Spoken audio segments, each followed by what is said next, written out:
Hey, folks, welcome to the program. Well, welcome to the pre-show of the program anyway. Look at that. I got feedback already. Let's turn that off. There we go. Just making sure we're all set up right. That was one of the things that has to be done. And making sure my sound is not too hot here, but my knobs have been messed with. I'm on radio. Who do you think I'm talking to? You got about a minute before I have to go live on radio. So say your highs and goodbyes. I know you're on radio, and I heard you say pre-show, so I came running down here. Okay, good. Did you have a good time? Yeah. Good. I got to go do my thing. You go do your thing. Yeah, too. I'll stop in before I go to bed. She'll probably be sleeping by then.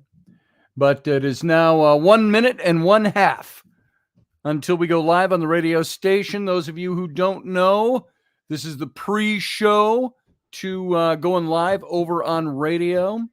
That's with Subspace Odyssey Radio over at odysseyradio.com. ODYSY radio.com. Hey, everybody. Randall Flagg, good to see you. Michelle Canham Free, good to see you. Much love right back at you. And Field Guy and everybody else who's gathering, who's not in the chat room yet, you're welcome to come in anytime. And we got less than a minute. We go live over on the radio station, and then we'll go live over on YouTube. Well, we're live there now, but you know what I mean. And let me get everything ready here for that. We got that. We're going to go here. We're going to turn on our banners, which looks like that. And our brand, which looks like that. And we're going to take off the show banner like that. And we're pretty much ready to roll, guys. So we go dark in just a few seconds here. Stay right where you are, and we'll be right back live.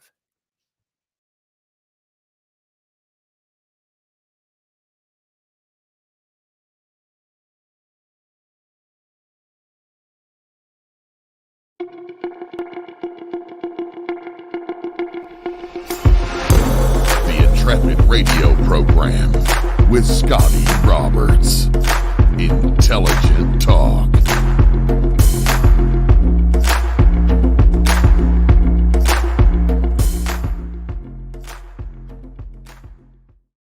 Hey, everyone. Welcome to the program. I'm your host, Scotty Roberts. This is my show, the Intrepid radio program, right here on Subspace Odyssey Radio. And you can find us live on radio over at odysseyradio.com. That's ODYSY radio.com. And you can come on over to Grumpy Stack is in the chat room. I had to hold the phone. I had to stop everything to say hey to Grumpy Stack. Haven't seen you for a while, brother. Well, I just catch little snippets of you every now and then. So I wanted to say hi to you before you're not there. So welcome to the program. And everybody else over in the chat room. Anita Palmer, Field Guy, Grumpy Stack, Michelle Canham Free, Randall Flagg, Field Guy. I might have said Field Guy already. I don't know. And a bunch of others who aren't showing up in the chat room yet, but they're out there. So welcome, everyone. And as I was saying, you can, if you're over on the radio station and you want to join the chat room, you can come over to my YouTube channel, youtube.com/Scotty Roberts. Now, if you want to stay listening to the show just in its audio format, watching the video of me isn't super exciting because it's just me talking, but the chat room is what's important. So if you want to turn on the radio, you can pop out the chat room over on YouTube, and you can pop that out and drag it over as its own freestanding window, and you can chat with us without necessarily having to tune in the video. So if you don't know that already, folks, that's a great way to do it. Just go over to YouTube, look at the chat, look at your chat controls, pop out chat. Pops out into its own window. You can move that window. Then you can go back over to the radio station, just listen over there. Russ would love that. And by the way, Russ Haslage is the owner of our radio station, along with other investors and other people that support Trek Federation, his foundation. And I want to show you, this came in last week, and because I didn't do a show on, wait, what day did it come in? I don't think I showed this to you yet, did I? My new Bluetooth that Russ sent me. Look at this. It's my new Bluetooth communicator. You saw, where'd it go? It was sitting right here. The old toy I have, it's a 30-year-old toy communicator. It's right here. Okay, here's the difference. Now you see that? This communicator is 30 years old. It's a Star Trek from the original series communicator. It's all dinged up. It's got the little belt clip on the back. You see that? Battery operated. You can see how it's kind of beat up. And this is supposed to be like a screen that you can see through, but it's just solid plastic. And you could open it up and you have the buttons here that would make the sounds. There it is. It would do certain things. And so it was kind of neat. It was a toy. This came out 30 years ago. So this is actually a collector's toy by now. Now this that Russ sent me is the almost screen ready prop. You can see the screens are different on there. By screen ready, I mean TV or movies. And you flip this baby open. You get the actual chirping sound. It's a Bluetooth. Waiting for Bluetooth connection. There you go.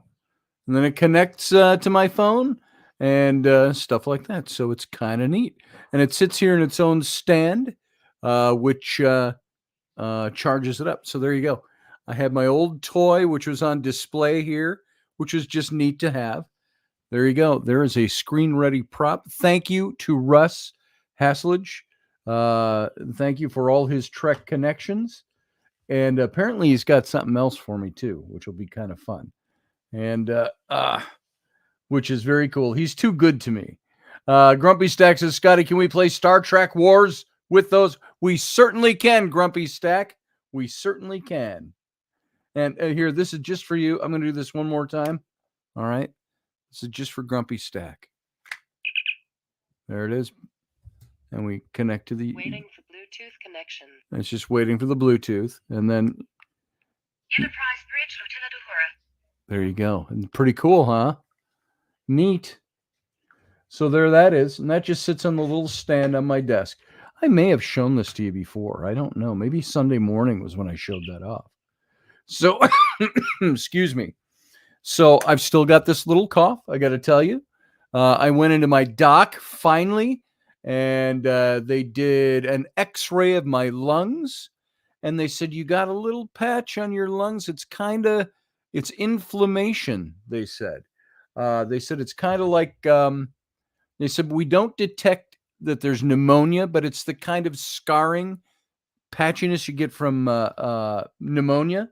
So they put me on antibiotics, which the last of those I finish up tomorrow. And they said, if you don't start feeling better after tomorrow, come on in, we'll do some other things.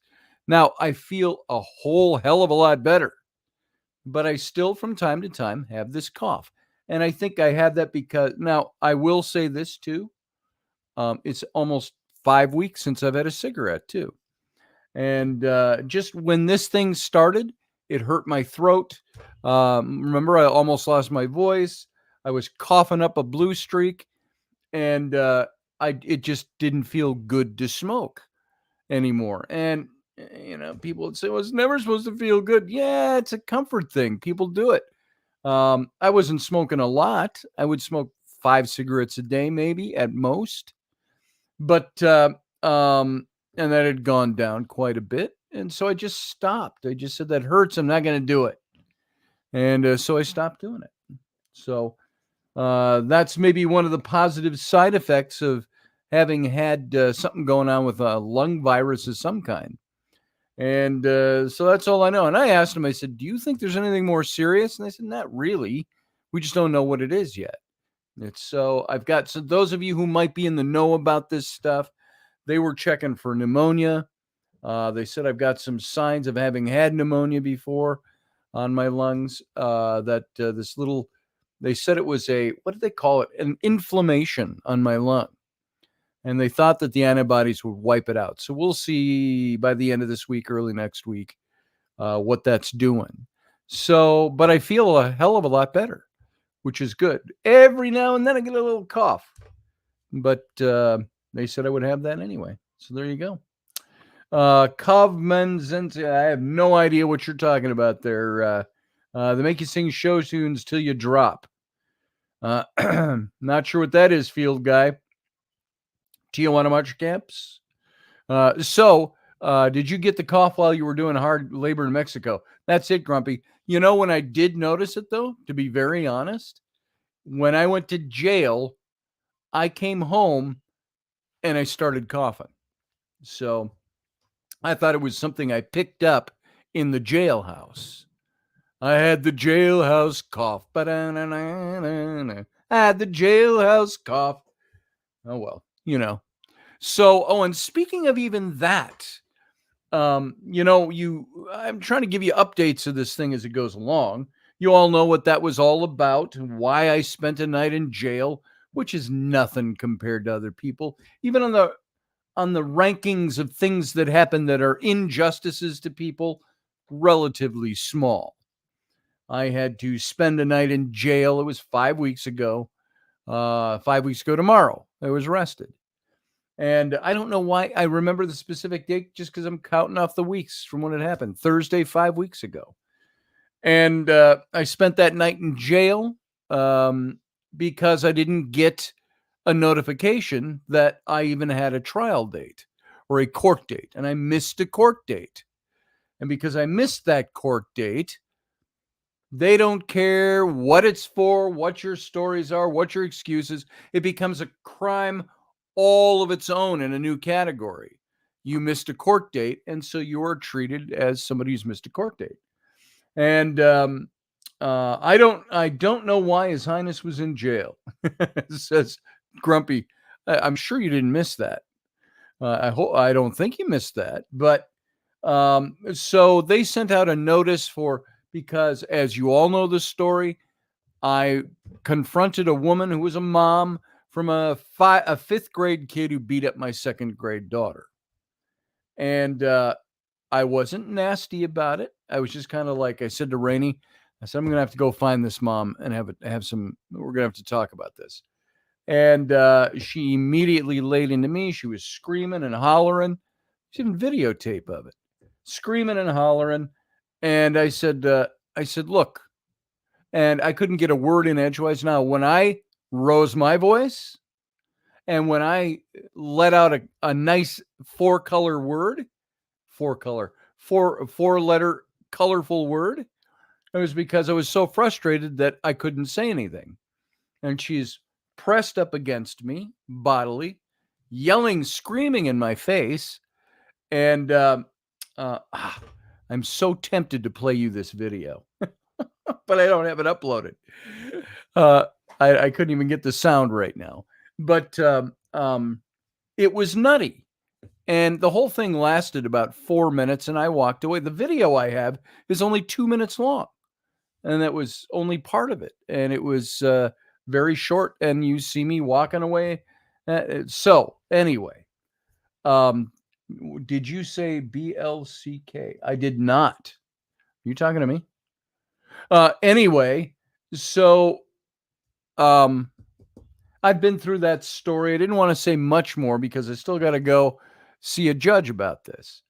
And suffice it to say, I went and saw an attorney last week because I had to get an attorney for this. I thought, shouldn't I be able to is this like so I got a disorderly conduct charge. I had a call from the police. The next morning, they said it was. I thought it was the same evening. The next morning from this 4-minute incident in the park.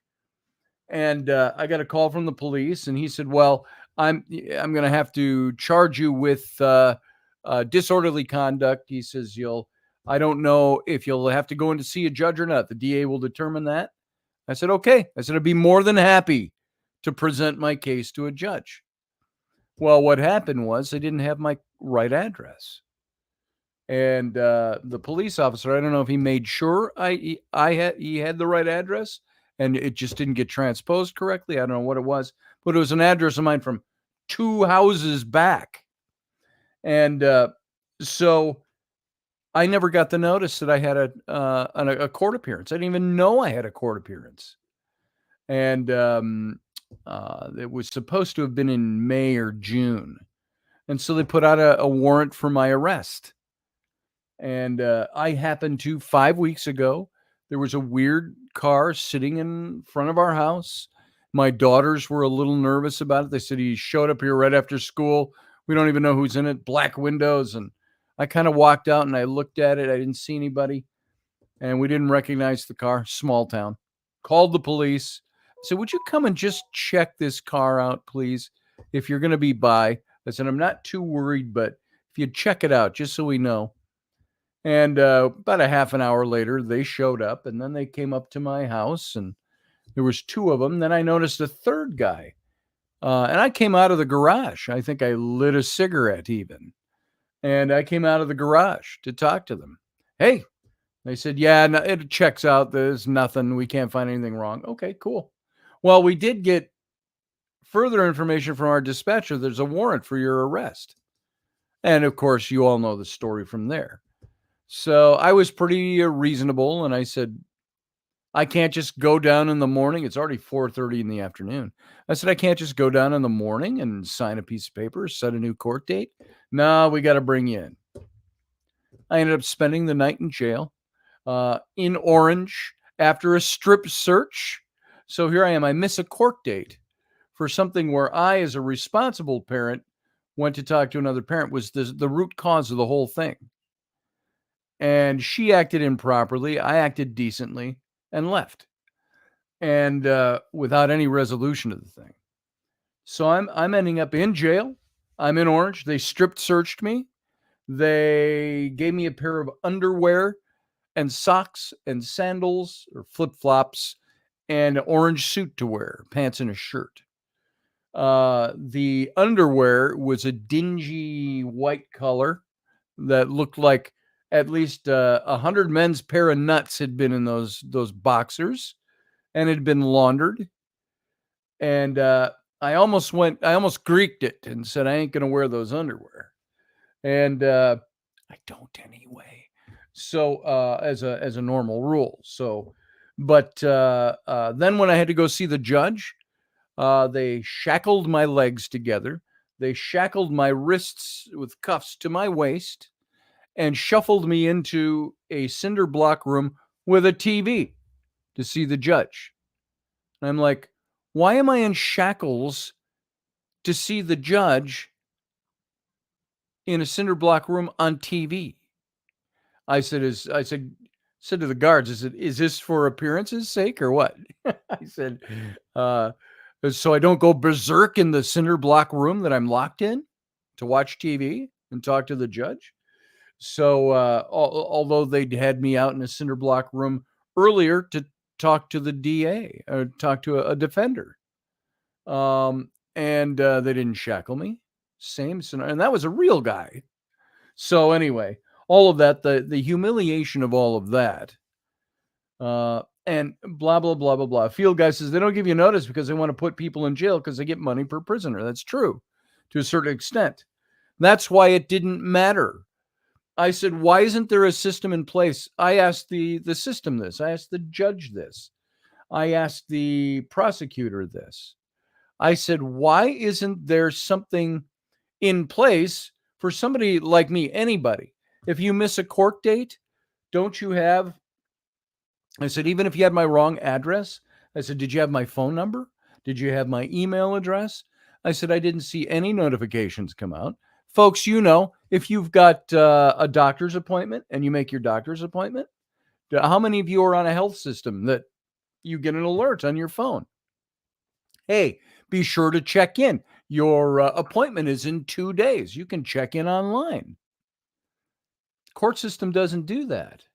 Why? Or do they not have access to the same kind of technology on a governmental court level? They don't have access to the same technology a health system has? Sure they do. And so I asked that question. I said, Why wasn't I contacted in some other way? I said, you can't afford to send me a text message or an email to check to see that maybe give me the benefit of the doubt. Oh, I missed a court date. What we don't know why, but let's contact you and say, hey, you missed a court date. You've got X number of days to get back to us, or we'll have to put out a warrant for your arrest. Nope, there's none of that. But instead of contacting me, what do? They sent out 3 squad cars with 3 cops to arrest me at my home, which is pretty silly, if you ask me. Anyway, all of that aside, so today was my day to go, not to go to court, but to meet with the district attorney to possibly settle this ahead of time. And what I'm asking for is this, that I'm going to ask them, number one, I think this should be dismissed. Watch the video, listen to my story. Oh, and I read the statement of the woman. That is totally not how it happened and came down. So it's ridiculous. So it's good we have some videotape of it. And there might be even more, because I think the cop got 2, somebody there videotaped it.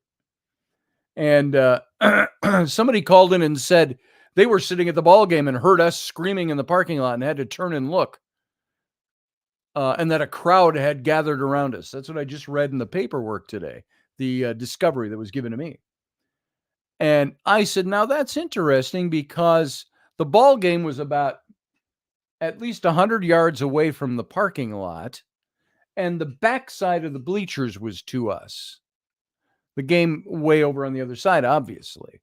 And there were about 4 or 5 people gathered around me. If you were to watch the video, there's about 4 or 5 people there. We're standing by the cars. And my daughter took one of the videos, and it's all wonky and upside down and everything, but because she didn't want them to see that she was filming. And so we had a crowd of 4 or 5 people, and they overheard us in the ballgame where they're over there cheering, and the whole crowd is going. I glanced at the ballpark a couple of times while I'm in this encounter with this woman, and there was no interruption to the ballgame, which is weird. So, so there's a lot of different things that there are discrepancies on. And so anyway, I went into the district attorney's office today.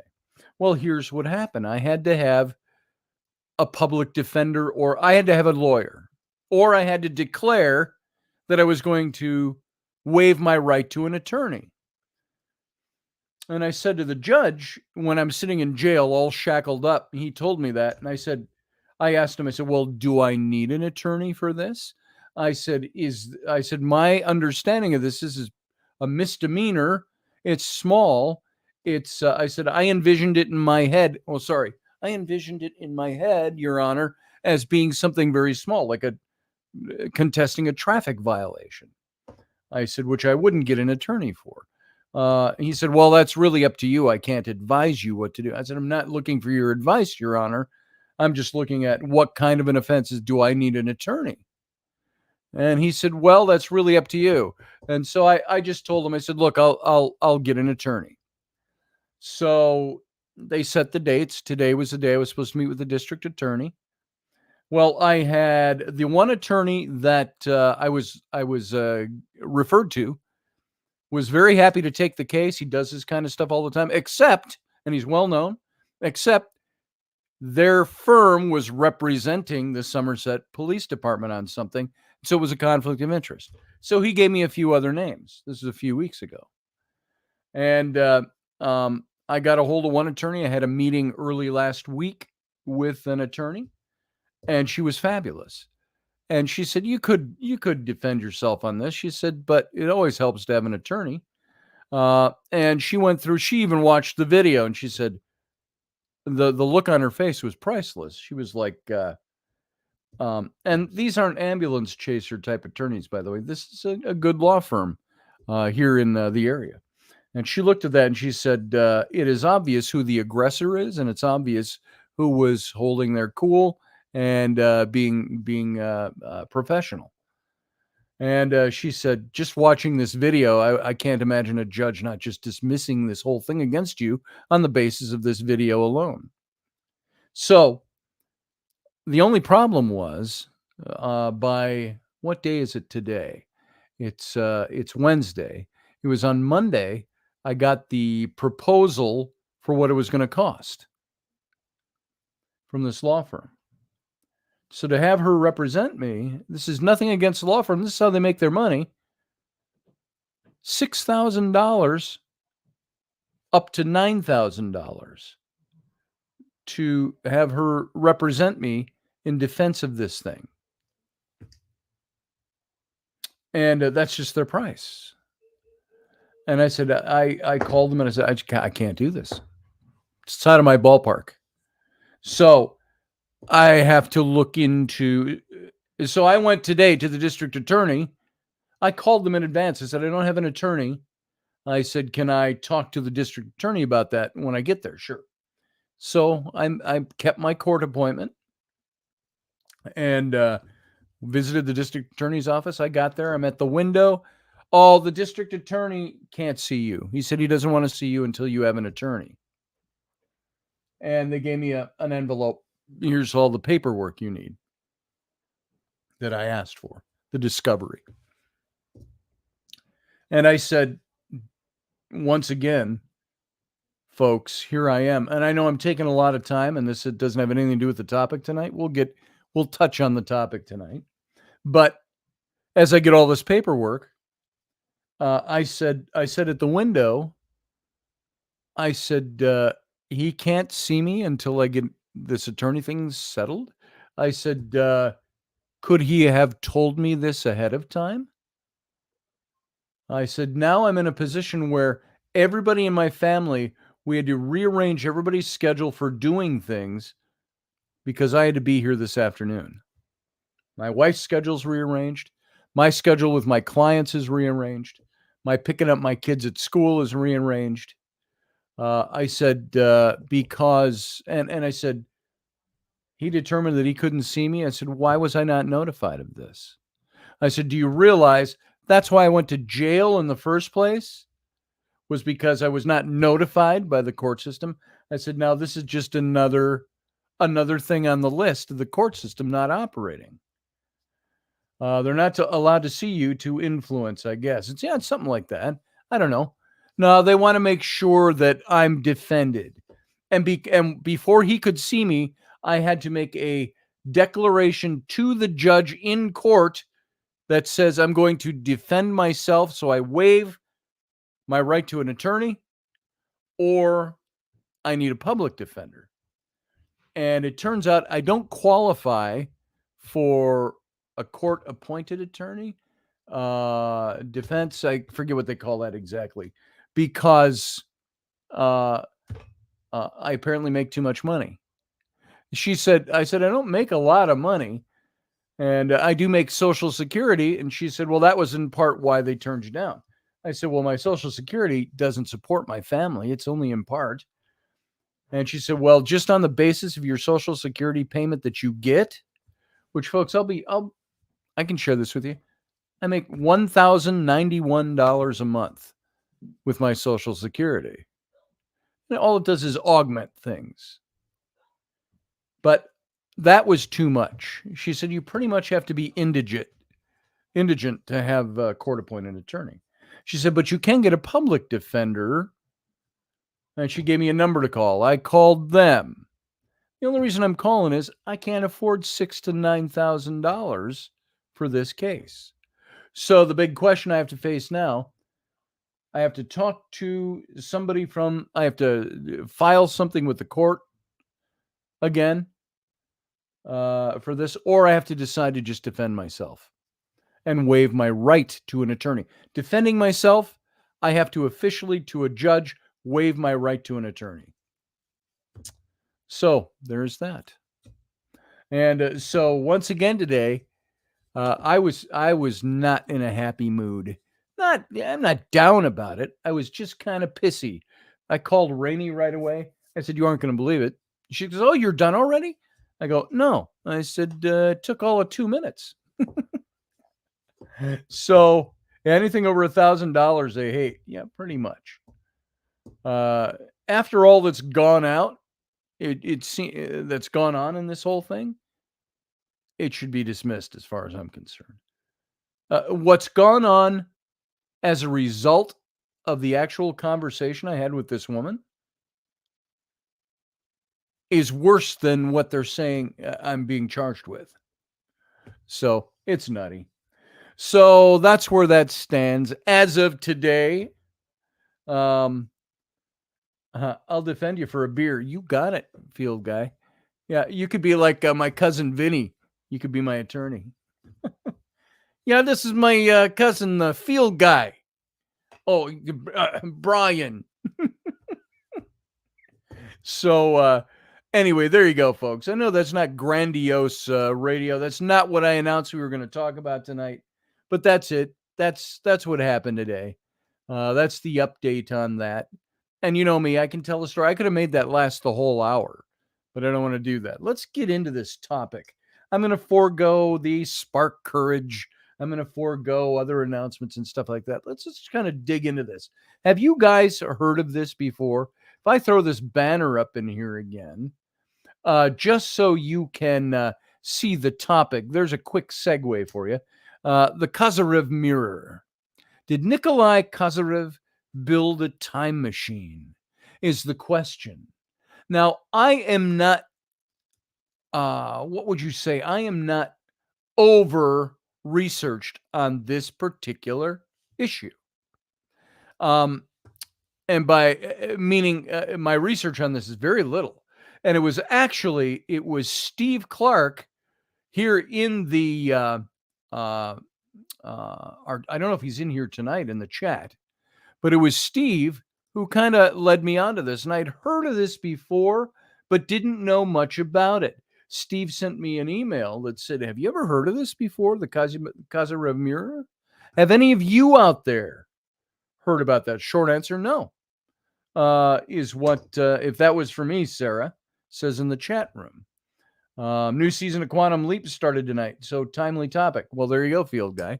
It's all on time travel. And there was this guy, makes it sound like it was unimportant, but there was this guy. His name was Nikolai Kozyrev, and he built a time machine, ? Is that what he actually did? He was a Soviet scientist who understood the nature of time. He lived from 1908 to 1983, and he was a prominent Russian astronomer. He was an astrophysicist.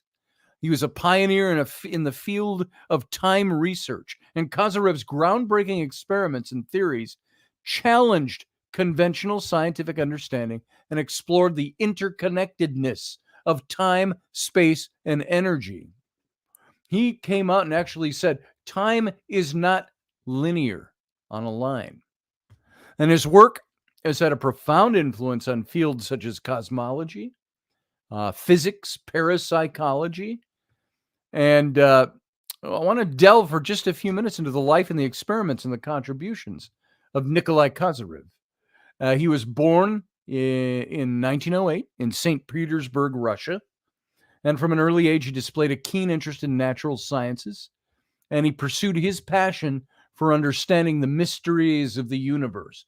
That sounds very familiar, doesn't it? It was like Richard Feynman, who I've quoted many times, contemporary of Einstein, Oppenheimer, a astrophysicist, a theoretical physicist, et cetera, et cetera.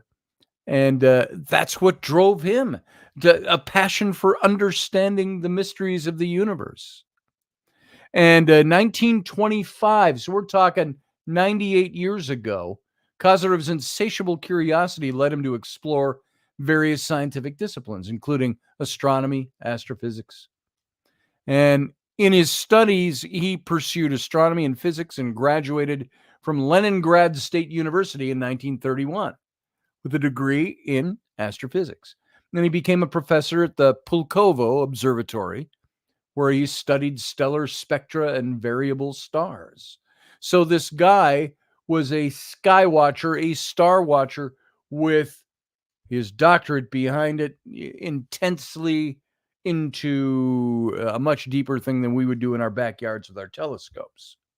So in 1936, he was arrested by the Soviet authorities for his involvement in a political opposition group, and he spent 11 years in prison camps, and exile. He must have been a MAGA guy. So during his time, he continued to study physics and astronomy, and he developed his ideas on time energy, non-equilibrium thermodynamics. How many of you out there know anything about time energy and non-equilibrium thermodynamics? Show of hands. Oh, field guy puts up his hand. Oh, that's me. And so after his release from the Gulag in 1947, he returned to the Pulkovo Observatory, where he resumed his research on variable stars. He began to conduct experiments on the effects of time energy on physical phenomena, such as weight, pendulum motion, electrical resistance, light polarization, nuclear decay. And according to Kozyrev, through his experiments, he detected a new form of energy that emanated from stars and other sources, which he called time energy or torsion fields, Torsion, torsion fields. And he believed that this energy was related to the flow of time and that it could create or destroy matter and gravity. He also postulated that this energy, the torsion fields, could be influenced by human consciousness and intention, meaning the mind, the power of the mind could affect these things, which is very different from most of your physicists at this level.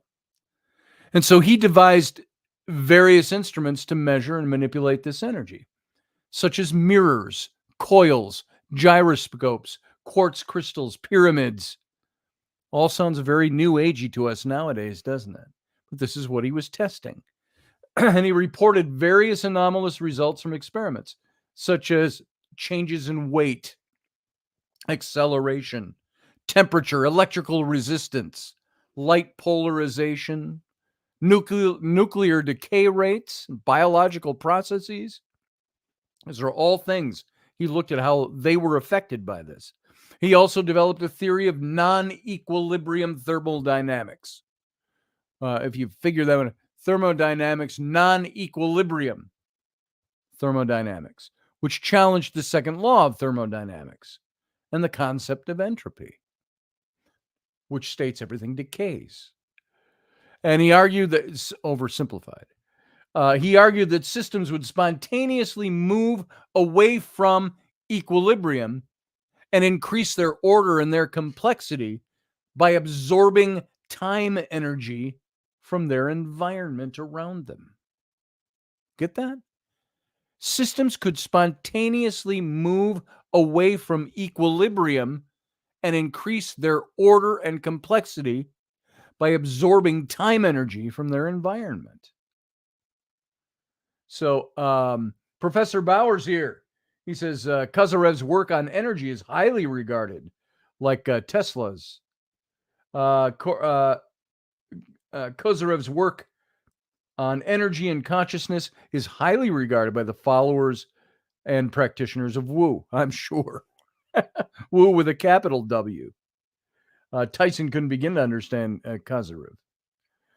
So he applied his theory to explain various phenomena in astronomy and cosmology, such as stellar evolution, galaxy formation, dark matter, dark energy, and the origin and fate of the universe.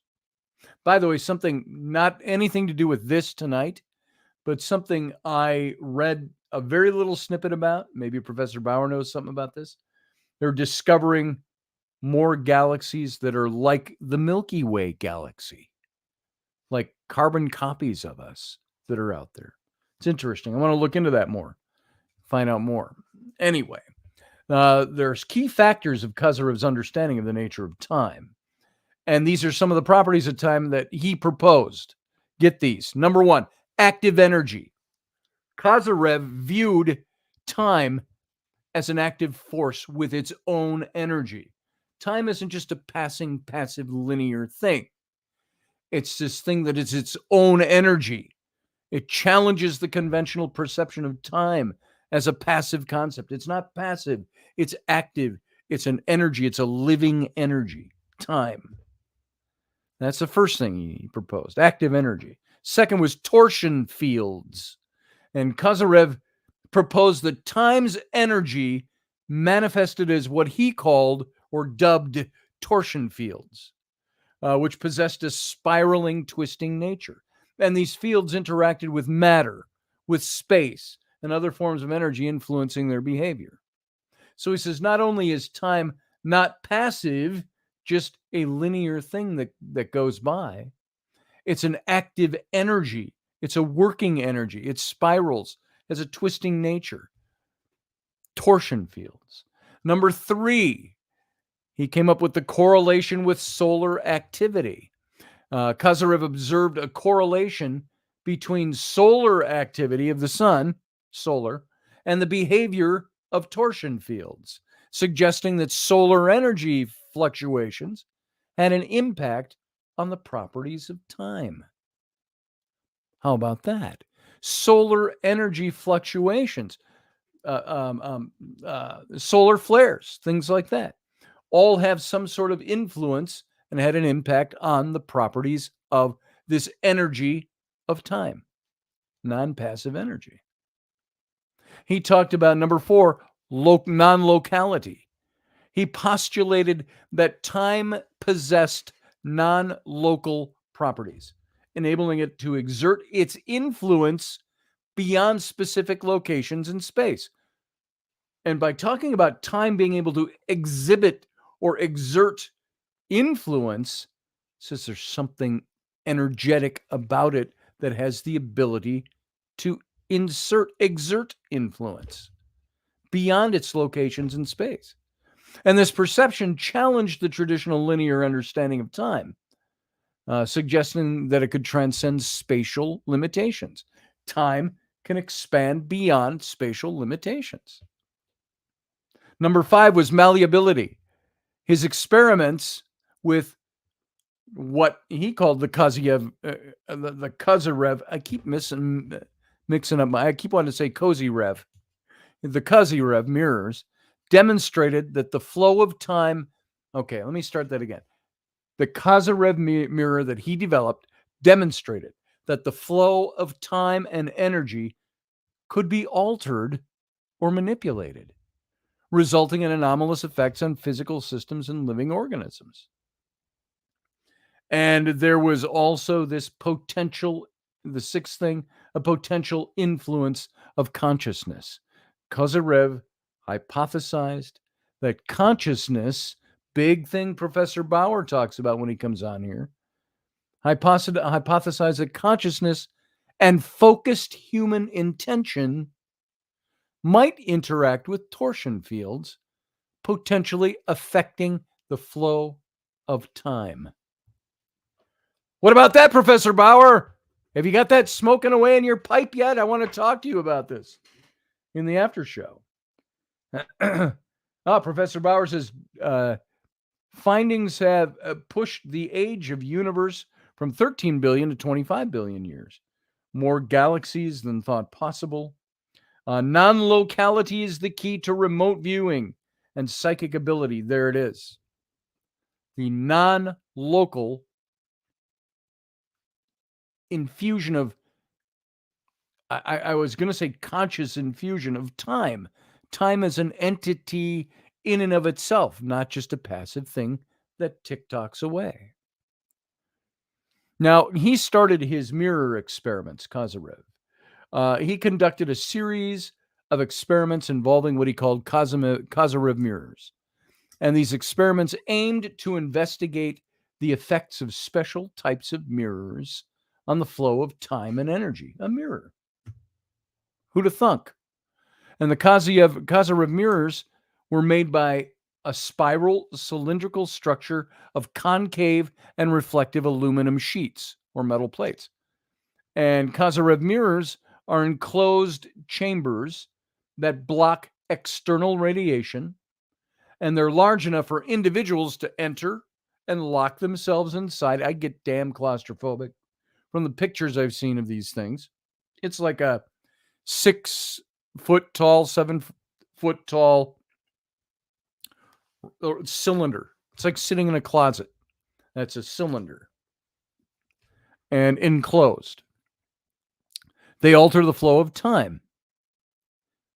They alter the torsion fields by reflecting and focusing and changing their properties. So said Kozyrev. And these mirrors are said to display the property of altering the flow of time and torsion fields by reflecting, focusing, and changing their properties. And one of the notable aspects of the Kozyrev mirror experiments was the observation that these mirrors exhibited anomalous behaviors. For instance, Kozyrev noted, I got to check my time here, because I used the first half of the show talking about personal stuff. We've still got a good 12 minutes left here, so we're good. Then we got the captain's cabin. But Kozyrev noted, and it's a good time to say, if you're listening on radio, when the show ends, you can join us over on the YouTube channel for the captain's cabin. Kozyrev noted that when an object was placed between two Kozyrev mirrors, its weight would fluctuate periodically. Now, why would these mirrors, these cylindrical mirrors, have this effect on those? This phenomenon suggested a direct interaction between the object and the altered energy flows in the vicinity of the mirrors, that the mirrors were altering the energy flow. So was it just perceptional, or was it actually changing the weight? The mirrors could then affect the behavior of pendulums and just swing around on a string. When a pendulum was suspended in front of a Kozyrev mirror, it exhibited irregular oscillations and deviations from the expected patterns. This energy wave was affecting the torsion field. Things started changing. So you could have a pendulum that might swing back and forth. You put it between the Kozyrev mirrors, and it would start swirling and doing different things. Could this be almost like the same kind of thing you see with the little anti-grav things you put on your desk? Turn it on, it spins around or something, and it hovers with no gravity because of energy fields from magnetism and so on. So this effect hinted at a disruption in the usual relationship between time and gravity and challenging the classical understanding of these phenomena. So time and gravity, the relationship between those two things got altered with the Kozyrev mirror, according to Kozyrev. Ahoy there, Ryan Gale. Arr, you scurvy sea dog. So he's over in the chat room, folks. So the volunteered subjects reported experience of time traveling. They encounter their encounters with non-humans and physical manifestation of different symbols and items. That's interesting all by itself. The people that he had experimenting inside these, that he used as his guinea pigs, were saying they're encountering non-human entities, time travel, different manifestations of symbols and items. And after staying in these Kozyrev mirrors for a certain amount of time, the subjects reported a heightened sense of creativity, of vitality, mental focus. Maybe it cured erectile dysfunction. I have no idea. Maybe if I read more of the papers, I could find out the specifics. But all different kinds of things were different. Creativity, vitality, mental focus. And in addition to this, through Kyrian photography, the subject's auric fields, their auras, became more coherent and expanded as expanded as opposed to before entering these chambers. Now, I don't know what you think about aura photography. I've had it done 2 times in my life, and it's been consistent both times. And I got an aura picture around somewhere. I may have shared it on the show a few years back. But it's interesting stuff. What do you think of that stuff? Anyway, that's as an aside. So when he explored the impact of these mirrors on living organisms, Kozyrev discovered that when a biological specimen, such as a plant or an animal, was placed in front of the Kozyrev mirror, it would exhibit changes in growth patterns, physiological functions, and even altered rates of decay. Now, is that then something physical or is it altered time? The way time affects entropy, decay. So these findings suggested that the mirror's influence extended beyond inanimate objects and could affect living systems as well. So, and there's lots of things you can look up on Kozyrev, Kozy, Kozy, Rev, REV, Kozyrev mirrors. You can watch some things on this. But the Kozyrev mirrors can alter the properties of torsion fields. It creates localized disruptions in space-time. I always hear that in Star Trek. Well, it's disruption in the space-time continuum. But the Kozyrev mirrors could affect that. Others have speculated that the mirrors may somehow tap into and harness subtle etheric energy sources that are normally inaccessible. But they're just mirrors, and they're mirrors that are shaped in certain ways. Are they imbued with some kind of spiritual power? No. Would this tell us that spirituality and spiritual things like consciousness, all of these types of things are actually things that manifest in the physical, scientific world, universe out there? What does it do to your mind? Does it blow your mind a little bit when I say what Kozyrev proposed as a result of all of his experimentation was that time was a thing, how did I put it earlier? It was a move, like an entity. It was not a passive thing that just ticked off seconds and minutes and hours passively, but that it was an energy. Jeremy Hansen says in the chat room, maybe mirrors allow us to look into different dimensions. That's very possible. You ever try scrying into a mirror? Paranormal type of research stuff. That can be freaky as all shit, folks, if you've never done it. I did it and it spooked the shit out of me. In Egypt, we had John Ward at their site of Gebel El Silsila in the Speyas of Horemheb, which is a shrine that's carved out of the rock there, and a temple, almost like a temple. It's a shrine. But we went in there into the Holy of Holies there, and where there were the statues of the gods. And we had this little black mirror, about almost a half of an inch thick, I want to say. But it was polished onyx, a black onyx mirror. And we set that up at the base of the statues of the gods and scried into that. It was, pardon my plain English, it was fucking freaky. We'll talk about that maybe a little in the after show. What do we got? Oh, we got about 3.5 minutes left. So his understanding of time, Kozyrev, his understandings were innovative. They were thought-provoking. His theories and ideas have faced skepticism, as you can imagine, all kinds of controversy within the scientific community.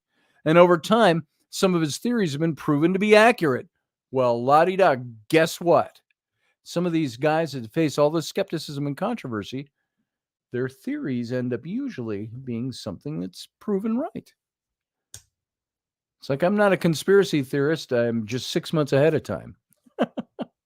It's time theory. They were actively and secretly investigated by the CIA. Nevertheless, Kozyrev's work has inspired ongoing research into the properties of time, torsion fields, their potential implications for various fields of study, especially in Russia. If you choose to explore the idea further, there are many communities, institutions, and hobbyists building and giving out blueprints for these mirrors and how to build them. I've seen people that are even advertising online that if you do this and this much and donate this much, we'll give you so much time in our Kozyrev mirror. Because it's supposed to bring up other issues, other things, consciousness, insight, building intelligence, all of this stuff. So it's very interesting. Sarah Yusuf says in the chat room, distortions of tortial fields from the curvature of the mirror is just funhouse stuff. Yeah. Isn't that interesting? So if we're in a funhouse with a funhouse mirror, are we experiencing torsional changes? That's interesting, huh? So there's a little bit of an overview into Nikolai Kozyrev. Did he actually build a time machine? Did he build something that works as a time machine? I'm looking at some comments here. Well, Elderberry says, well, I've field on the field before gravity was a normal thing then. Not sure what you meant there, Elderberry. We can come back to that in the after show.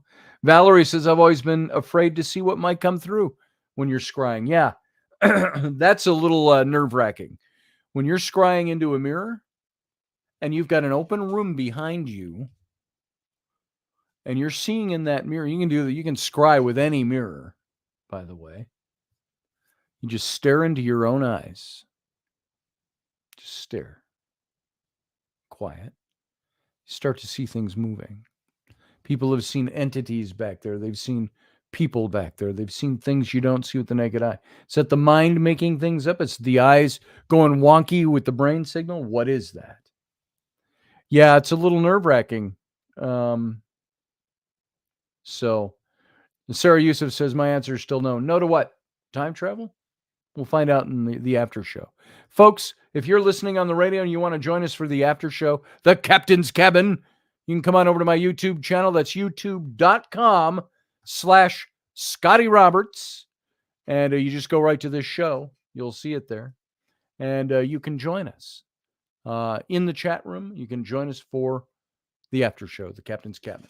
For now, radio audience, live long and prosper. Join us every weeknight at 9 p.m. Central Standard Time, 10 p.m. Eastern. The Intrepid radio program, a Scotty Roberts Productions broadcast.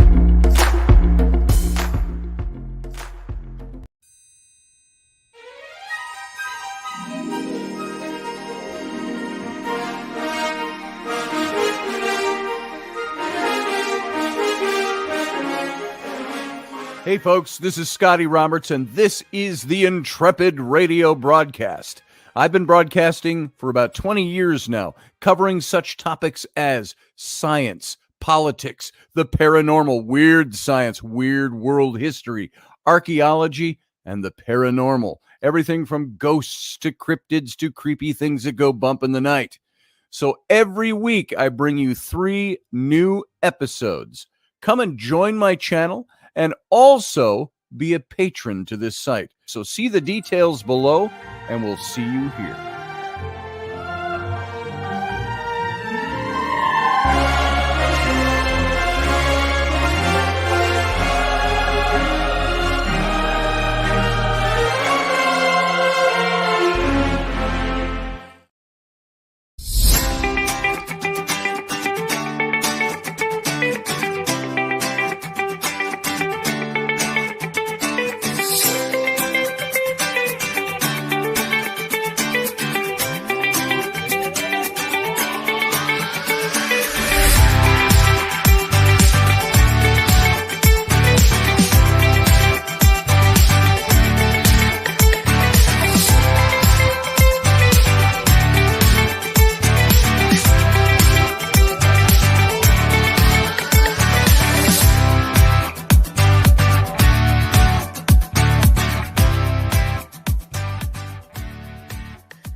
Welcome to the captain's cabin, y'all.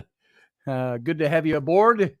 And welcome to the after show. If you're new to the after show, this is what we do after the show, the after show. Hey, Valerie, new member, it says. Welcome. Welcome on board. If you're not a member of this channel, you can go over and be a member. You know, it doesn't even cost you anything to be a member here.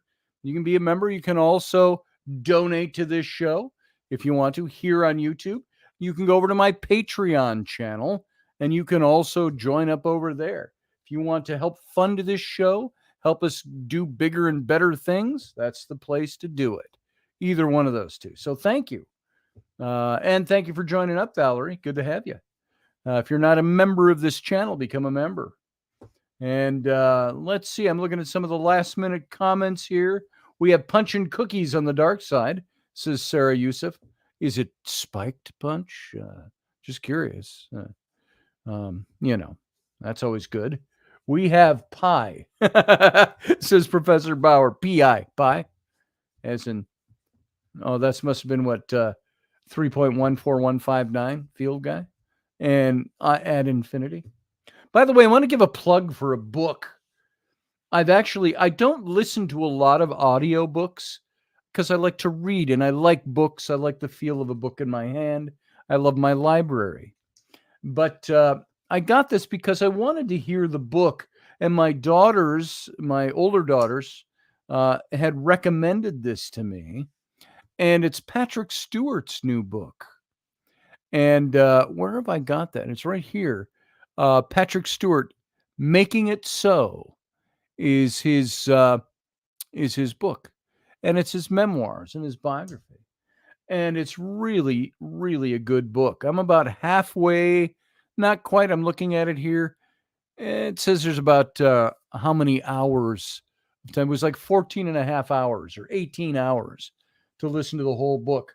And while I've been working the last several days for client work, doing web development and designs and stuff for products for his shop. And I'm just sitting here. Sometimes I'm in utter silence and I'm just staring at my screen and I'm doing graphics. And I thought, oh, it'd be nice to play this book. So I got it. And I went and, not that I'm plugging Audible because they don't pay me anything, but Audible, which I had once before. And if I re-upped Audible, which cost me about $15 a month to get a certain number of audio books on membership, you got this book for free. So I re-signed up. So I got the book and I've been listening to it. I'm nearly halfway through. There's 10 hours and 3 minutes left, it says, out of about 18 hours. So it's really well done. It's beautiful because he's reading it. The power of the audiobook. Like I say, I don't listen to a lot of audiobooks and I don't plug audiobooks per se, but I plugged my own. I think they're kind of neat for people who necessarily don't have a library, don't feel like collecting books. You just want to listen to the book while you're doing other things. It's a great way to do it. And I've listened to a couple over the course of my life. I don't listen to a lot of audiobooks. I was listening to Stephen Fry's Book of Mythology, and that was very good about a year ago. If it costs money, I don't pay for it, says Field Guy. Don't be such a cheapskate. Come on. Yeah, money. Everything costs money. Books cost money. But at any rate, I'm just kicking you in the butt a little and pulling your leg, Field Guy. So I've been listening to this, and it's really good because Patrick Stewart himself is reading the book to you. And I don't know how many, I'd have a tough time reading my books on audio tape because I'd want to add things or change the words if it sounds better in my head at that moment. But Patrick Stewart, he uses all that, all of that. He's an actor. And very impassioned about certain things. The first chapter and a half, I'm sitting here working. He's bringing me to tears on a couple of occasions. I thought, wow, this is really something. He really digs into his background, where he came from, how he grew up. And keep in mind, he's like 82 years old. So he was born, I think, just before the war, World War II, something like that. And or right during the war, World War II. But all of his experiences so far, I'm halfway through the book. I'm on chapter 9 of 14 chapters, which means some of the chapters are going to be longer toward the end here. But by chapter 9, we've just been going through his whole history of growing up and going into theater, how he got into theater, and so on and so on, the people he knew and met, and so on. Most of Tucker Carlson books are all voice acted by himself, voice acted or just read. It's interesting because there's two different ways to do that, I suppose. I'm wanting to get the audiobook Bloodstains redo. Kim Estes narrates it. Kim is an actor, a good friend of Kenny's, that's on Kenny Ballas's morning show every now and then. You've probably seen him in something. Kim Estes. And his father suffered from shell shock, he talks about. But he really gets into the emotions and the passions of why he is who he is. And good stuff. I like Stephen Fry too, Sarah. It's his book on, I don't remember the title, but it's his book on mythology. Look, if I go here to it's going to be right in here. Manage and library. And let's take a look at my library. All I've got in Audible so far, I've got Making It So, a memoir by Patrick Stewart. That's the most recent one. I've got Heroes, The Greek Myths Reimagined by Stephen Fry. And I've also got Mythos by Stephen Fry, which I haven't started. And that's the first book, actually. That's the one I think I've been listening to.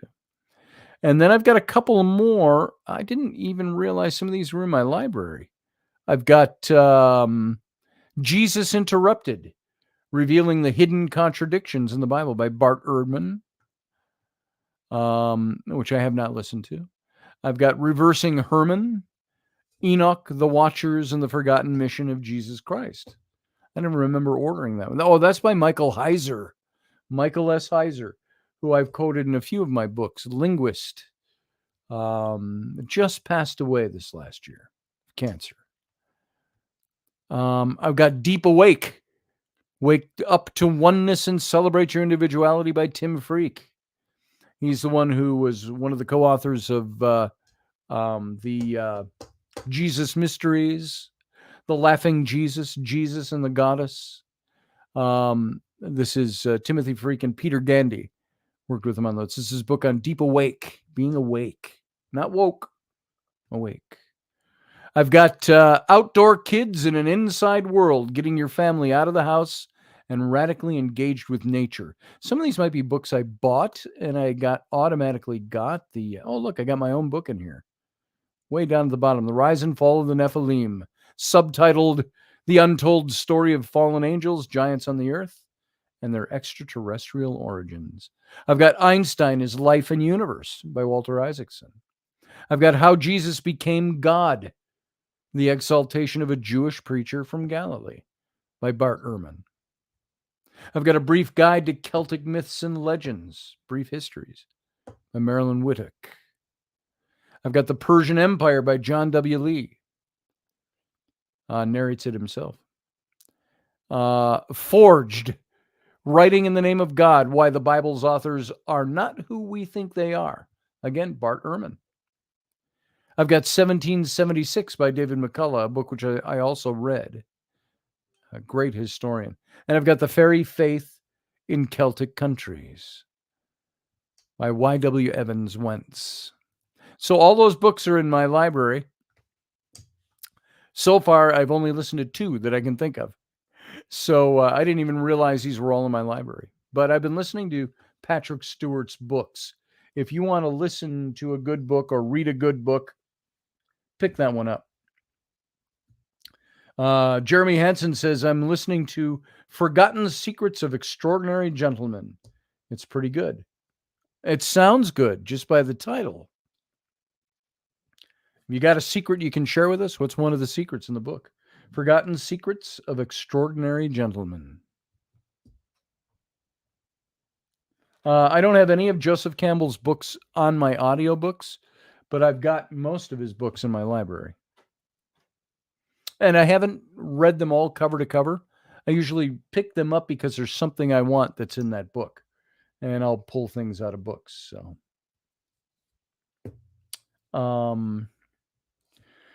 So what else have we got? I'm just looking at your comments in here. Oh, we got Uncle John is hanging out in the wings. Uncle John, I just see the letter for your name. I'm going to bring you in, see if you're there. If you're going to be there, audio, or if you're coming in. Uncle John, coming in, calling Uncle John. There he is. I need a few minutes to be responsible to my parents. You got it. We'll be here. So, sounded like somebody just fell down the stairs, but it was rather short and sweet. So I don't know what that was. Somebody tripped on the step. So, there you are. Okay, somebody now walking across the ceiling. We've got our flooring going up there, still going. We haven't had time to just sit and do it from end to end. And we've started and taken it apart a couple of times. It all doesn't snap together. It all fits together and locks together. And the last pieces you put in can slide out because they're not locked in by new pieces on top. So we're still working on that. We took it apart a couple of times. We didn't get very far. We thought we got to start this in a different direction by the way the end pieces fit together, et cetera, et cetera.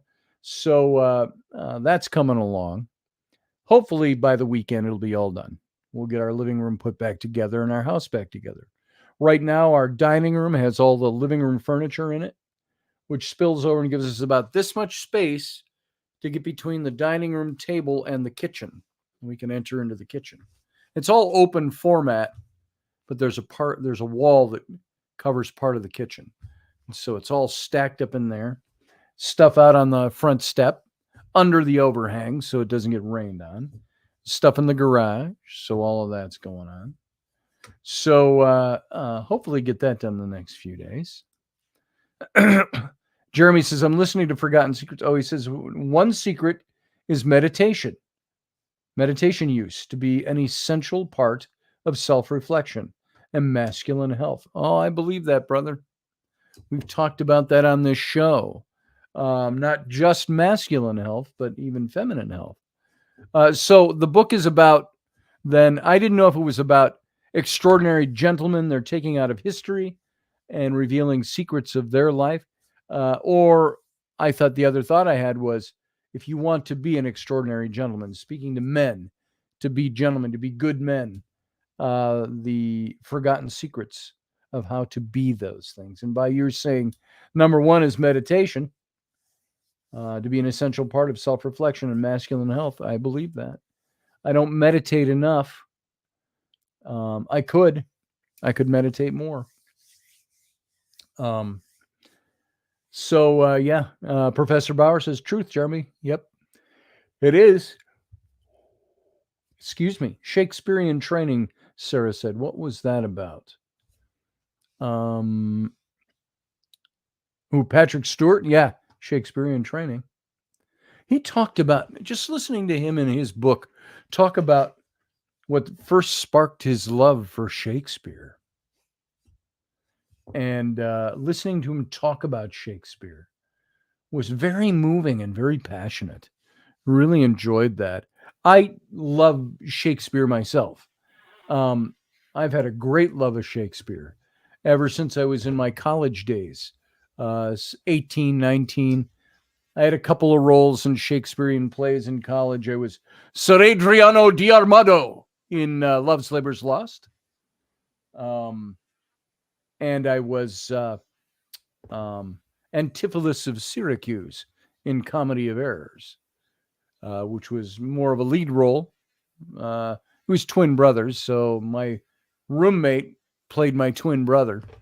And they had us made up a little bit in the same costumes and stuff. And, it's that very typical, it's that Shakespearean play about the two sets of twin brothers constantly getting mixed up. And in this play, there were two sets of twins, the same age. The parents had twin brothers, and they got them twin servants that were the same age babies, raised them together. Shipwreck, the one twin brother and his servant go with the father, and the father's looking for his wife and other son and his other servant, thinking they've all been killed in the shipwreck and drowned. Well, they grow up. That's Antipholus of Syracuse and Dromio of Syracuse, his servant. And we've been looking for our lost brothers since we were kids, and we're young men in this play. And then we wander into Ephesus, where there's a man named Antipholus of Ephesus, and his servant Dromio of Ephesus. And he's a married man, and he wanders into the city, Antipholus of Syracuse, and stumbles upon everybody that knows his twin brother, who mistakes him for his twin brother. And he thinks the town is mad and full of witches, as Shakespeare would interpret it. And so there is all this entanglement, and it's all comedic, but this entanglement because Antipholus of Syracuse and his servant keep getting mistaken for Antipholus of Ephesus and his servant. We don't know they exist. They don't know anything about us. So it's an interesting play. Shakespeare came on. We've seen that concept replayed over and over and over again. So what was either of you two know? There was a movie that came out. It had to be in the 70s or the 80s. It was with Gene Wilder, I think. And it was a play on Comedy of Errors, the twin brothers. They had their servants, but I can't remember who the servant was. It was Gene Wilder played the two Antipholuses, and if that was even the name. And I don't know if it was Shakespeare's Comedy of Errors, but I don't remember it being Shakespearean. I only saw a bit of it once. But it was, Back then, there were a delightful number of Shakespearean things that came out. Yes. Let's see. I'm going to put in Gene Wilder and Comedy of Errors and just see what comes up. Comedy of Errors. The Comedy of Errors. Let's see. What's it say? It's 1970. Oh, it's Start the Revolution Without Me was the name of the film.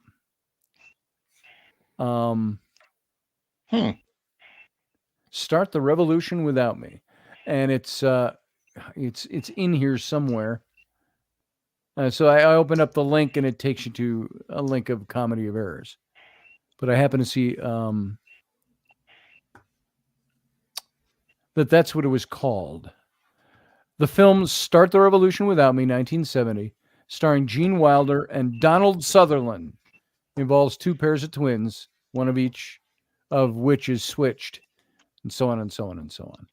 So, one of the entanglements in that play, my favorite scene, which I've quoted on this show before, it's still in my head. It's 40 years ago I learned this. But I start falling in love with the sister of the wife that thinks I'm her husband. So because of the entanglement, I don't know. My twin brother has been there. Like I haven't seen. We've never laid eyes on each other. I just know he exists because of our father told us. I'm looking for him, but I'm in this town, and this woman thinks I'm her husband. But I start falling in love with her sister, and I start chasing her sister around.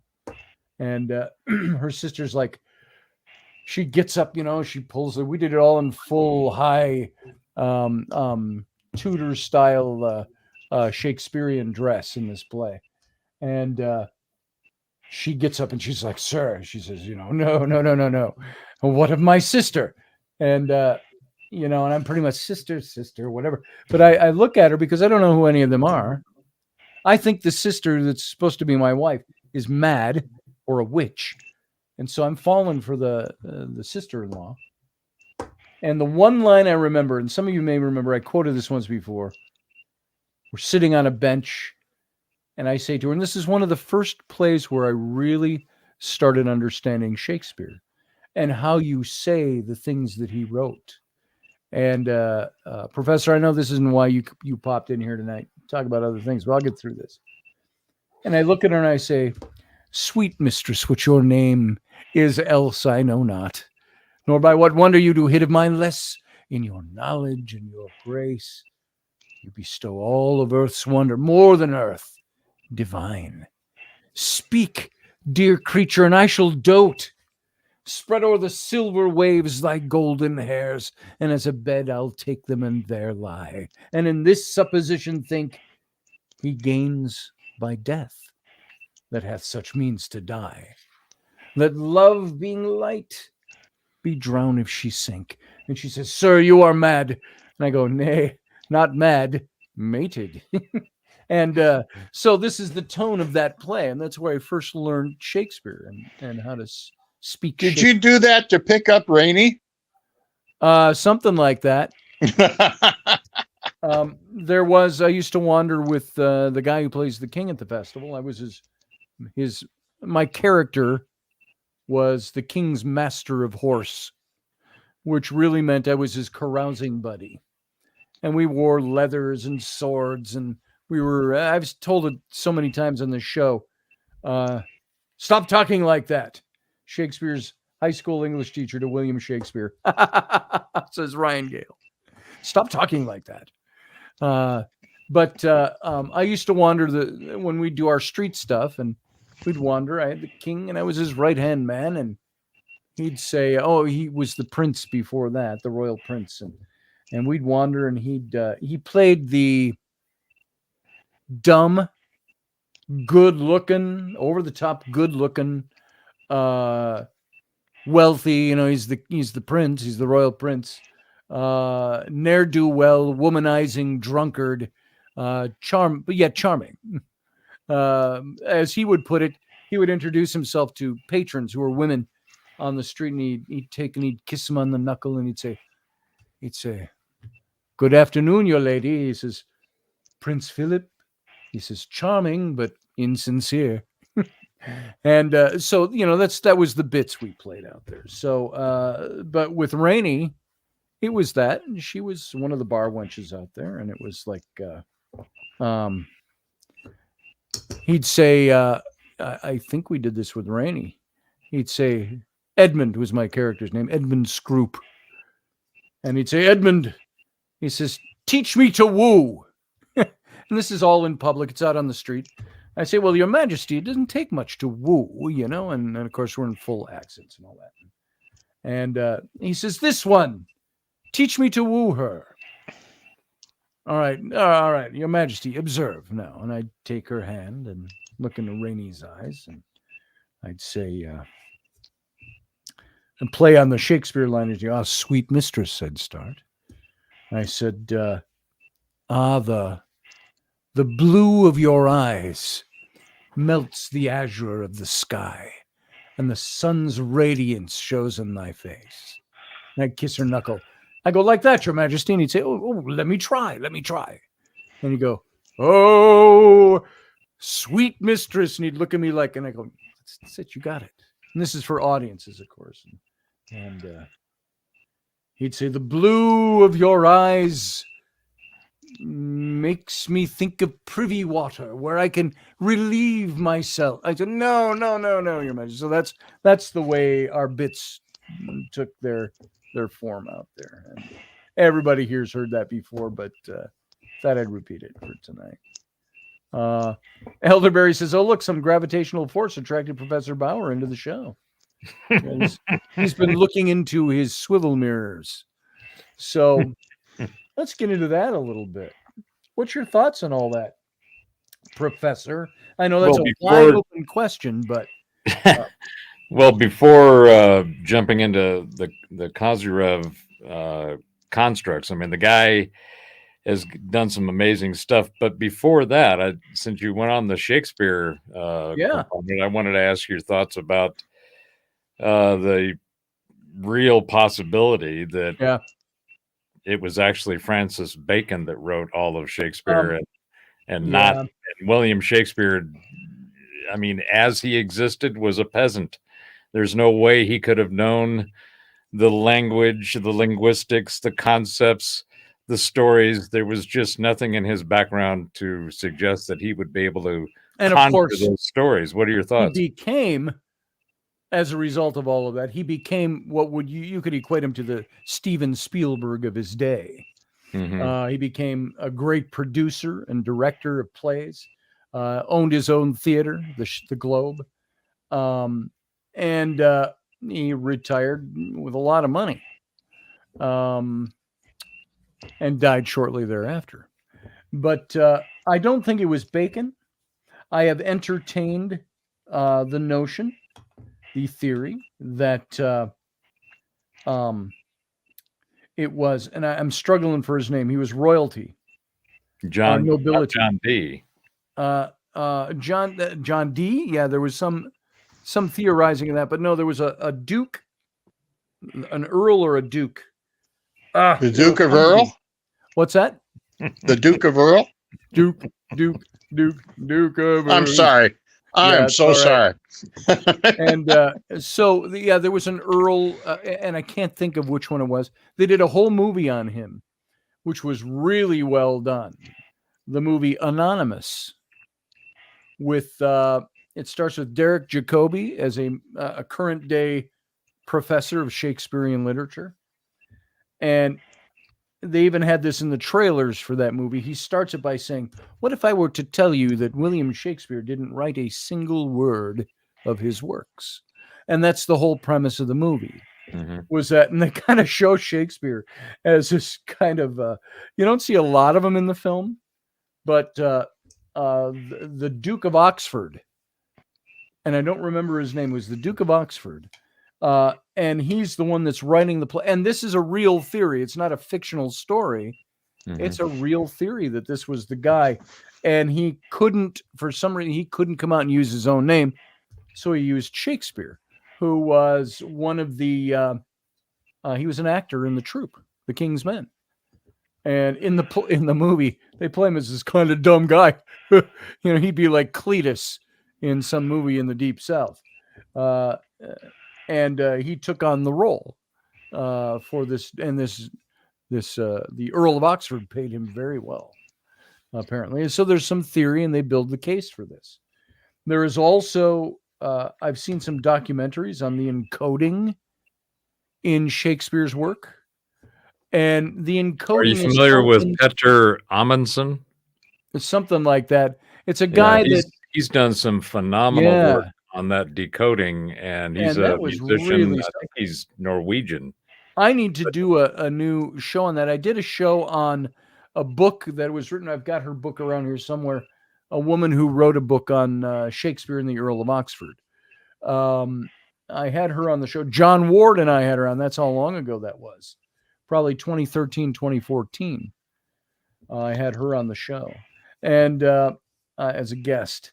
But this guy doing the coded work in Shakespeare's work, it's so meticulous that you look at that and you go, this coding can't be fake because it's too mathematically correct. That's right.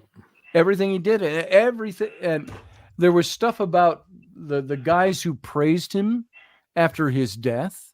There was the folio that was released, I think, with Shakespeare's work that were somebody that didn't appreciate him very well in life, but had these glorious words about him. There's something even in the undertone of the things he said that were glorious things about Shakespeare.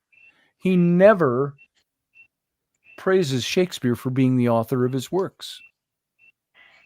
And what was it? There was a what do you call that? Not an obituary. What do you call it when somebody writes something about somebody's? It's an obituary, but a homage.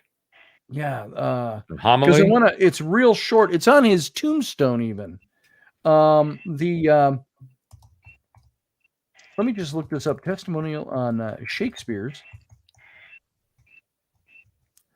One of the things that I think is very fascinating about just Francis Bacon in general, Yes. as well as specific, is the man is essentially credited for, our modern society in a number of ways. And he even predicted in his book, New Atlantis, that America was the new Atlantis. And a lot of the words in the Constitution, in the Bill of Rights, came basically from Bacon's writings. Mm. And when you look deep into that, the profound effect that he had on our modern world is little understood. In a lot of ways, very similar to Tesla and his impact Right. on our modern world. But one of the things that I saw, I think it was in Petter's work, was that Bacon had essentially a large group of writers, of scribes, people that worked for him, putting together the works that he dictated. And there seems to be some substantial evidence there. John Dee and him were in cahoots and working together. John Dee being the sort of famous alchemist. Yes. And who got away with seer it for the without queen. getting in trouble because he was Yeah. the Queen's alchemist. So I don't know. I really enjoy the prose. I think that it's linguistically elegant in a lot of ways. It uses language in terms that we don't use anymore. And you hear a lot of times you'll hear somebody use quotes Shakespeare and or something along those lines. And the person receiving it will go, people don't talk like that anymore. Right. And I think that is one of the pity. other things that is missing in our current social discourse is Yes. the eloquent use of language and words to describe feelings and sensations and imagination and just the aspects of interaction with other humans. Yes. I think it might have been Burbage who wrote about Shakespeare, Mm. if I'm not mistaken. Burbage owned what was the other theater? The Bear or the Swan, or it was a neighboring theater in the theater community, in the theater neighborhood on the south bank of the Thames. Mm-hmm. Burbage was a famous actor on the stage at what was his theater? He acted at the Globe, but he had another theater, Blackfriars. Blackfriars Theater. It's interesting, by the way, you see these old line drawings of the city of London. It's rolled up around here somewhere. I've got to get it framed. I've had it since 2005, and it's been in a tube. I bought it at the Globe Theater. It's a long piece, about 3 feet long, maybe a foot tall. It's a reproduction of an ink drawing done by an artist in like 1613 or something like that, sitting above the Thames on the south side of the Thames. So you see on the north side of the Thames, you'll see, the Tower of London and all of downtown London of the day, and the ships and boats and ferry boats all over, littered all over the river. London Bridge is there. You see little heads on pikes on London Bridge. And down on the south side, which was considered like going across the tracks, you're going into the theater district.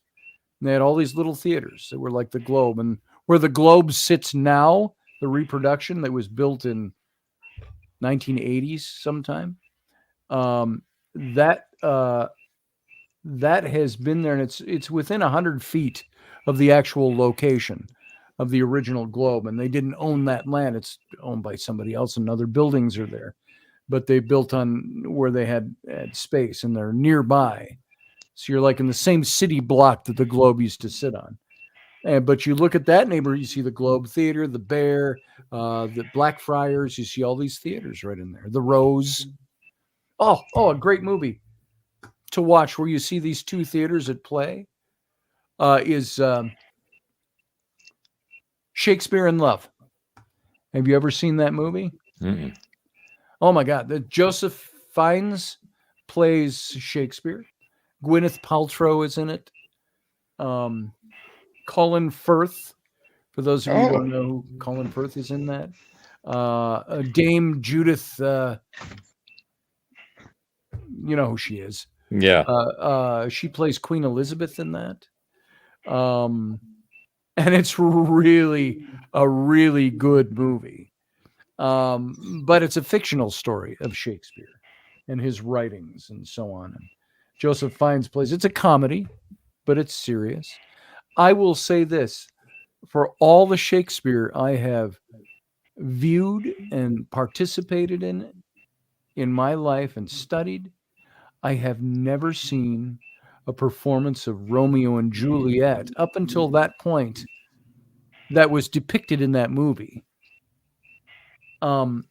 Which movie? Like Shakespeare in Love. And, only men could be in the theater. A woman couldn't. So Gwyneth Paltrow is playing a boy who's joined the theater troupe, and he's playing Juliet. And they do this scene, though, and they've discovered each other, and there's a romance. And, but the scenes between them as they're rehearsing is some of the best interpretations of Romeo and Juliet I've ever heard. It's the whole balcony scene. And just the way Shakespeare is written, it's so easy to misinterpret what's being said. There are placements of words and so on that we misplace. It's like when I was in college, there was a line in Love's Labor's Lost where one of the guys says to one of the other men in the play, says, and he interprets it this way. He's on stage rehearsing. And he goes, "Sweet Lord Longaville, don't you, and he goes into his tirade. Sweet Lord Longaville." And somebody said, "Well, that's a minced oath. Did they do minced?" I said, "No, it's not." I said, "He's saying, sweet, Lord Longaville. He's not saying sweet Lord, Longaville. He's saying sweet, like shit, Lord Longaville. Sweet, Lord Longaville. This is," and so on and so on and so on. I visited the Globe in London, but was too poor for a show, says Ryan Gale. That's too bad. They used to have, those shows were a penny to stand in Shakespeare's day. The standing room down on the ground floor of the Globe. And it was 2 pennies to sit in the stands and 3 pennies to get a cushion. So that was a fair amount of money. Times have changed, yeah. So of course that's that's the times when you made $8 a year and you were in the upper bracket. So yeah, the equivalent of $8 a year. Yeah. So anyway, good stuff. I hear you on that, Professor Bauer. I don't think Francis Bacon, I've never entertained the theory that Bacon was the writer of Shakespeare, possibly the Earl of Oxford. And I want to be a purist and say Shakespeare wrote his work, but there is, when you start looking into this stuff about the encoding and all of that, was this the guy that did this? Maybe Shakespeare was a buffoon and uneducated at the beginning, but like I say, by the time he was in his early 50s, late 40s, he was the Steven Spielberg of his day. He was the big film producer, director, fabulously rich, owned theater, blah, blah, blah. So. Well, Sarah Yusuf says, all this talk of bacon and no one has made a kosher joke. I will simply say that bacon is the duct tape of food. Yes, it is. Yes, okay, it makes anything better simply by its nature. You can wrap anything in it. And I've always been confused about this whole vegan thing where why do they try to make everything taste like meat? Yeah. and they're trying This to is a good question. because they're, it's like, well, wait a minute, if this plant biological approach to food, which is good. I mean, the great thing about the plant world is that there's more medicine involved in it than actual nutrition. I think if you look into it deeply, but it kind of goes along the lines of, this whole trans thing. One of the questions that I've got with everybody going off on this gender thing is that if the genitals don't define the gender, then how does changing the genitals affirm it? That's it. That's a good question, isn't it? It doesn't. I'm lost in the cognitive Jeremy. dissonance of the whole premise there. So Jeremy has just Can we get an order of that? on us something that I need to try now. Deep fried bacon wrapped deviled eggs. Yes. Could we get some deliveries? Yeah. Yeah. DoorDash? Absolutely. So on your whole Kozyrev exploration, there is, first of all, I'm just absolutely delighted and surprised that you have encountered Kozyrev, because he is not well known at all. He's not. And again, much like Tesla and even Bacon, as we were mentioning, his work has been pretty much suppressed. This guy is out there with the Keeleys and the Teslas and the Walter Russells, the Faradays. And I do have to thank Steve Clark in the chat room for sending that video to me, because that refreshed in my mind this guy I'd only heard of in passing and didn't know a damn thing about. Mm-hmm. So, well, there's a number of people in the world of woo who I hold in high regard, because I are a member of that world. And the woo is simply that which is not what we've been told. It's everything else. Right. And that's, I think, one of the important points about what Kozyrev's work it begins to expose. And that is that it's like, was it Elderberry said that gravitational forces have lured me in? Yes. And I'd made a point earlier in the chat during the show that gravity is not what we're told it is. And in fact, energy is not what we're told it is. And this is essentially what Kozyrev's work has shown. There is a natural expression of energy, which all of the quantum mechanics and theories and systems and so forth have all at least coalesced around this one point. The rest of it, it's just mad debates amongst themselves. But the one thing that they focused on is that everything is energy, and therefore energy is, the characteristic of energy is it's always in motion, so that there is nothing that is solid. They've even all agreed that the nucleus of an atom is essentially a wave. It is a frequency, because that's what energy, how it manifests itself, is a whole set of frequencies. So there was also the comment earlier about the toroidal nature of energy, the spin, right? That was Sarah. That's one of the points of Kozyrev. There is a natural right-handedness of spin within our observable universe. It doesn't matter if we're looking at in the spectrums that we need tools and toys to monitor and see, to get the telemetry from, like radio frequencies and so forth that we can't see, and then all the other light bands that we can't see. And one of the things that Kozyrev gets into, I haven't seen it explicitly expressed this way, but everything is sound and light. All of motion and energy is expressed initially as light, and even sound comes from light, from the wave patterns, right? So if everything's a frequency, it all has a motion.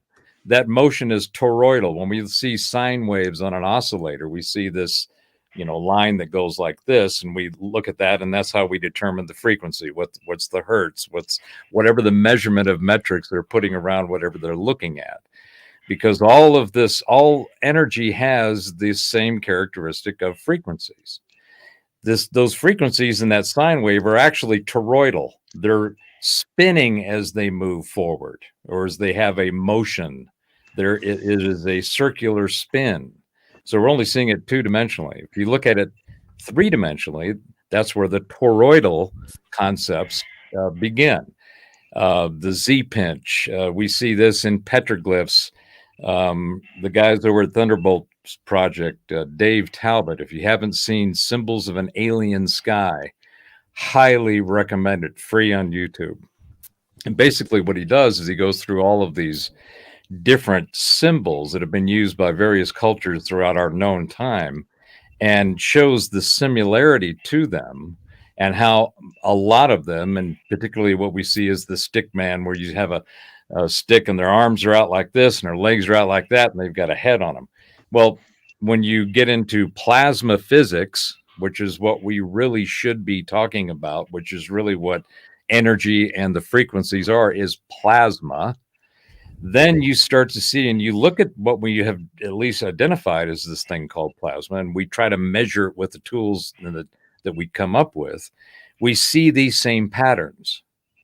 And patterns are a part of the cosmos, of the consciousness that creates the cosmos.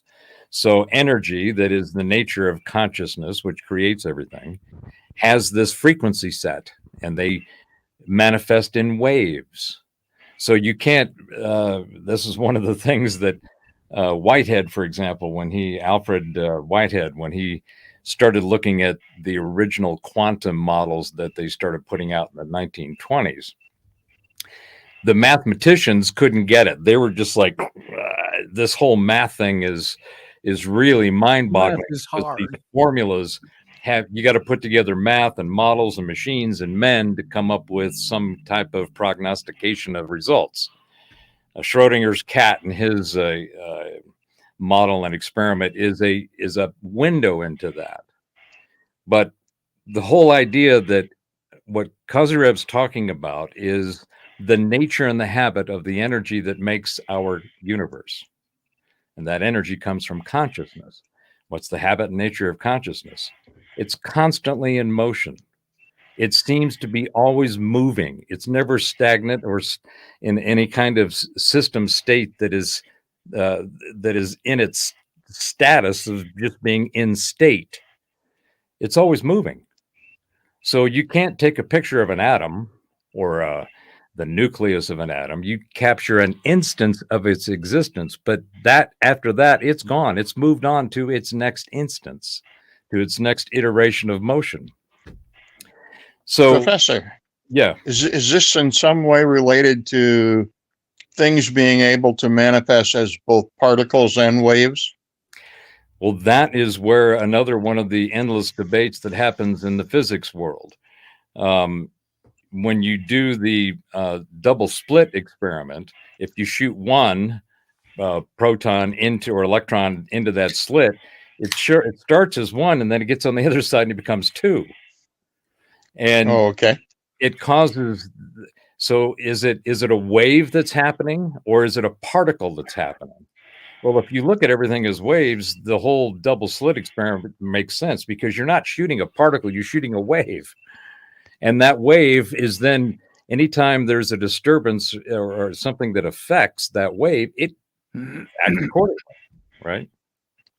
So going to the non-locality of time and space, what Kozyrev's talking about, and my interpretation and my opinion is that so if you take this whole wave thing, that everything is a frequency and it moves and it moves in a toroidal 3-dimensional model, then that act of a wave is something that something does. It's not a thing.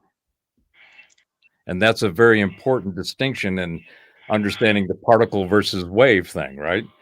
So they have all these debates about, is light a particle or a wave? It's neither.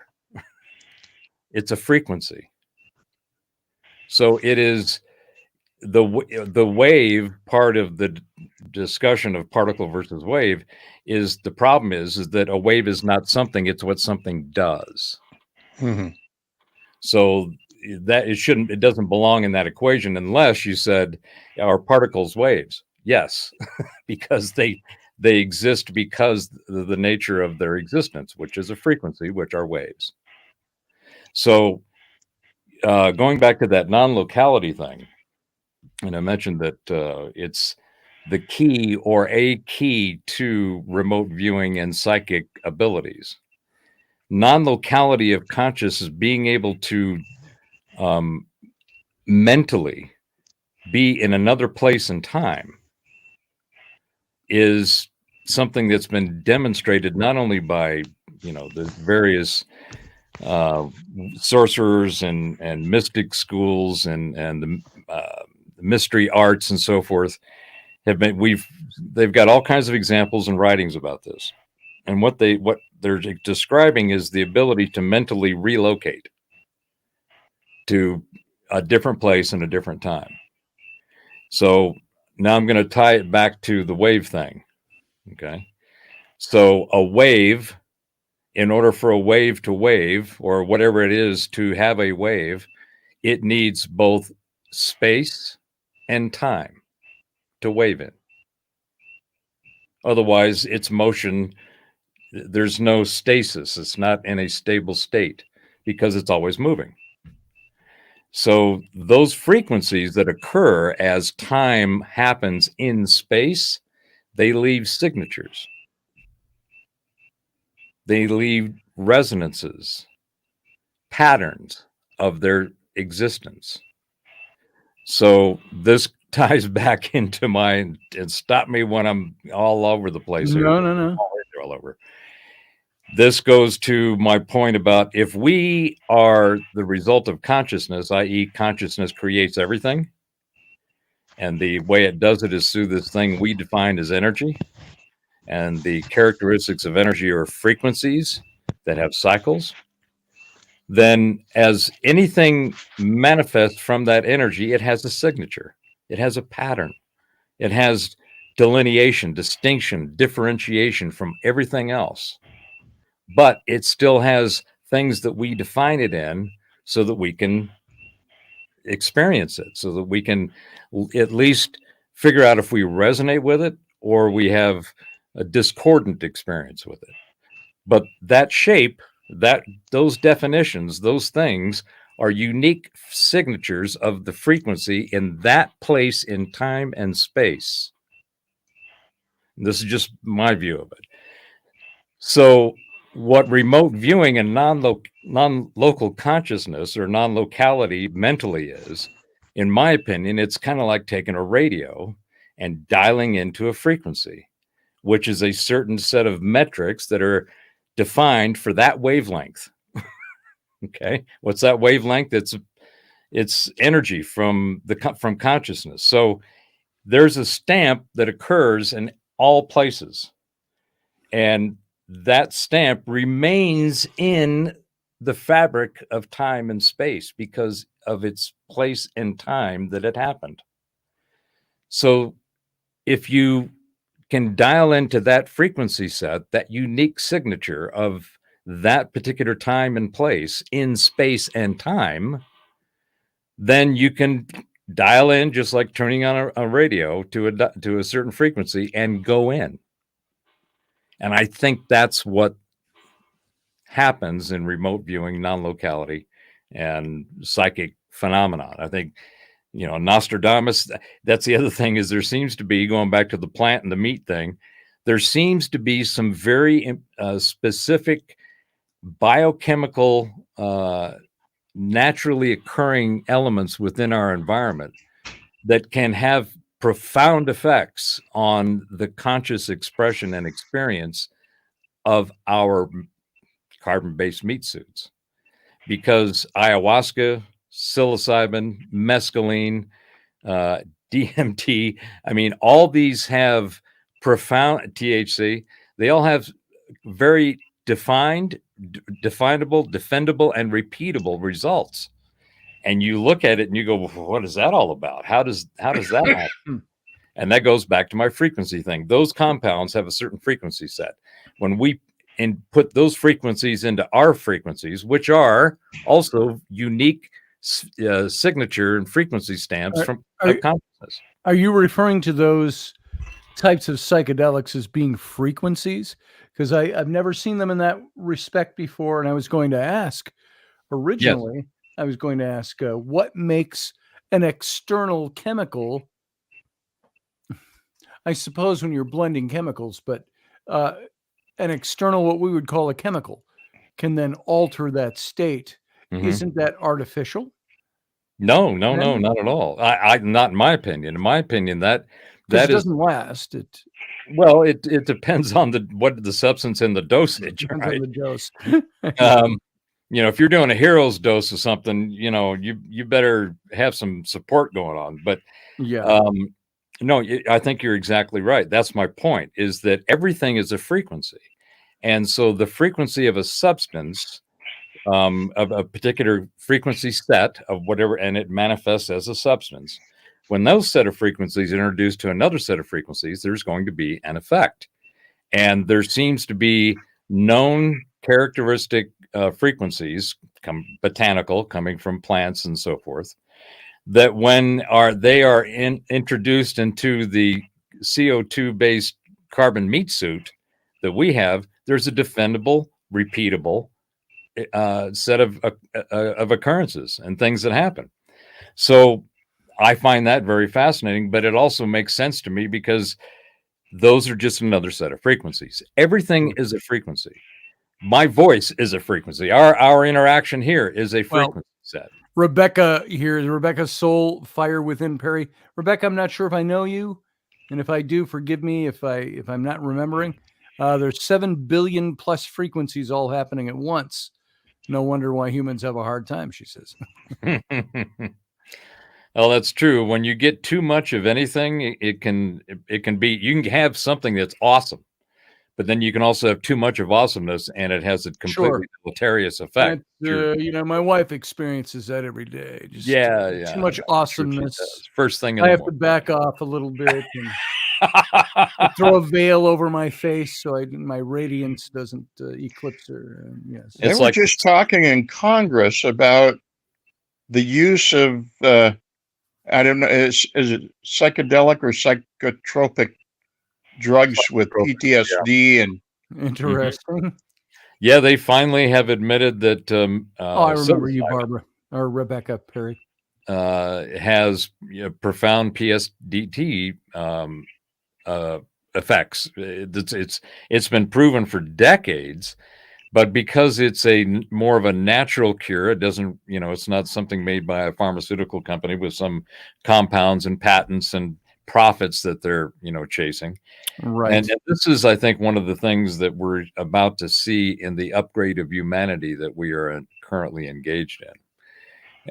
All of our systems, and I think I've gone on this rant before, so I'll keep this one short. All of the systems in our societal fabric globally are broken. And it doesn't matter, pick one. Our educational institutions, the media, sciences, health, government, finance, they're all broken. They're all long on the tooth because their systems designed for 100 years ago, and the upgrades they've made along the way have turned out to be disastrous. So there is no system of pillars of society, and this is in my opinion, that today is functioning. It's all broke. It's all corrupt in various reasons and various amounts, and it's all broken. So there's nothing that we are currently using today in our modern society that can be fixed. It all has to be replaced. Okay. Patching and putting Band-Aids, baling wire, and bubble gum around stuff is not going to work. They've been doing that for the last 50 plus years. So part of the purpose, what's the that? purpose of the Fed was to protect the buying power of the dollar, which has fallen from $1 to about 2.5 cents since they instituted the Fed. Yeah, that's a symptom of a poorly planned but nefariously organized and run system. So Top-down things don't work. Mhm. Well, that's one of the key things. I'm glad you mentioned that. Part of this upgrade in humanity is we're going to go from a centralized model to a decentralized model of everything. Right now, when you talk about all these different institutions, financial, government, media, academic, medicine, health, they're all centralized. They have been, and that's why they've been able to use it as a control mechanism, because of the central authority and grip of mediators between the actual activity of doing things and getting them done. So the decentralization, the decoupling from these monolithic institutional models is what is happening. And what's enabling that, and it's really, and this is, I'm just going to go out on a limb, and this is my opinion. Okay. One of the most powerful things that's going to happen in this upgrade for humanity is the free access and unlimited supply of three things: energy, water, and communication. Those three things are freely available. And this goes back to Kozyrev and Tesla and Russell and all the other guys we mentioned. All three of those are unlimitedly and freely available in the ether. The ether is so you have the materium and the ethereum. The materium is what we're doing here, and we're actually using the ethereum to have this interaction over technology and all of its waves and frequencies with electricity that nobody has a definition of. And that was the point I wanted to make earlier about gravity. There is no agreed upon definition of what gravity is. What they're doing, what the term gravity is now, is the described characteristics of the observations. There is no definition of what gravity is that the physicists and scientists and mathematicians all agree on. Same thing with electricity. We can manifest it and we can manipulate it, but we don't know what it is at its core, except for people like Kozyrev. Yes, sir. So that idea that what we have been told isn't, that it's much different, is the most important transformation. And so the point I was making, the three fundamental liberating expressions of universe that will liberate every and each individual frequency stamp, all of the individual meat sacks that are the 7 billion that were mentioned earlier, and then some. It will liberate them into being having self-examination, self-exploration, self-actualization, the New Age parlance, but that's a good word, because all of the things that make us who we are controlled by central institutional authorities that have screwed it all up.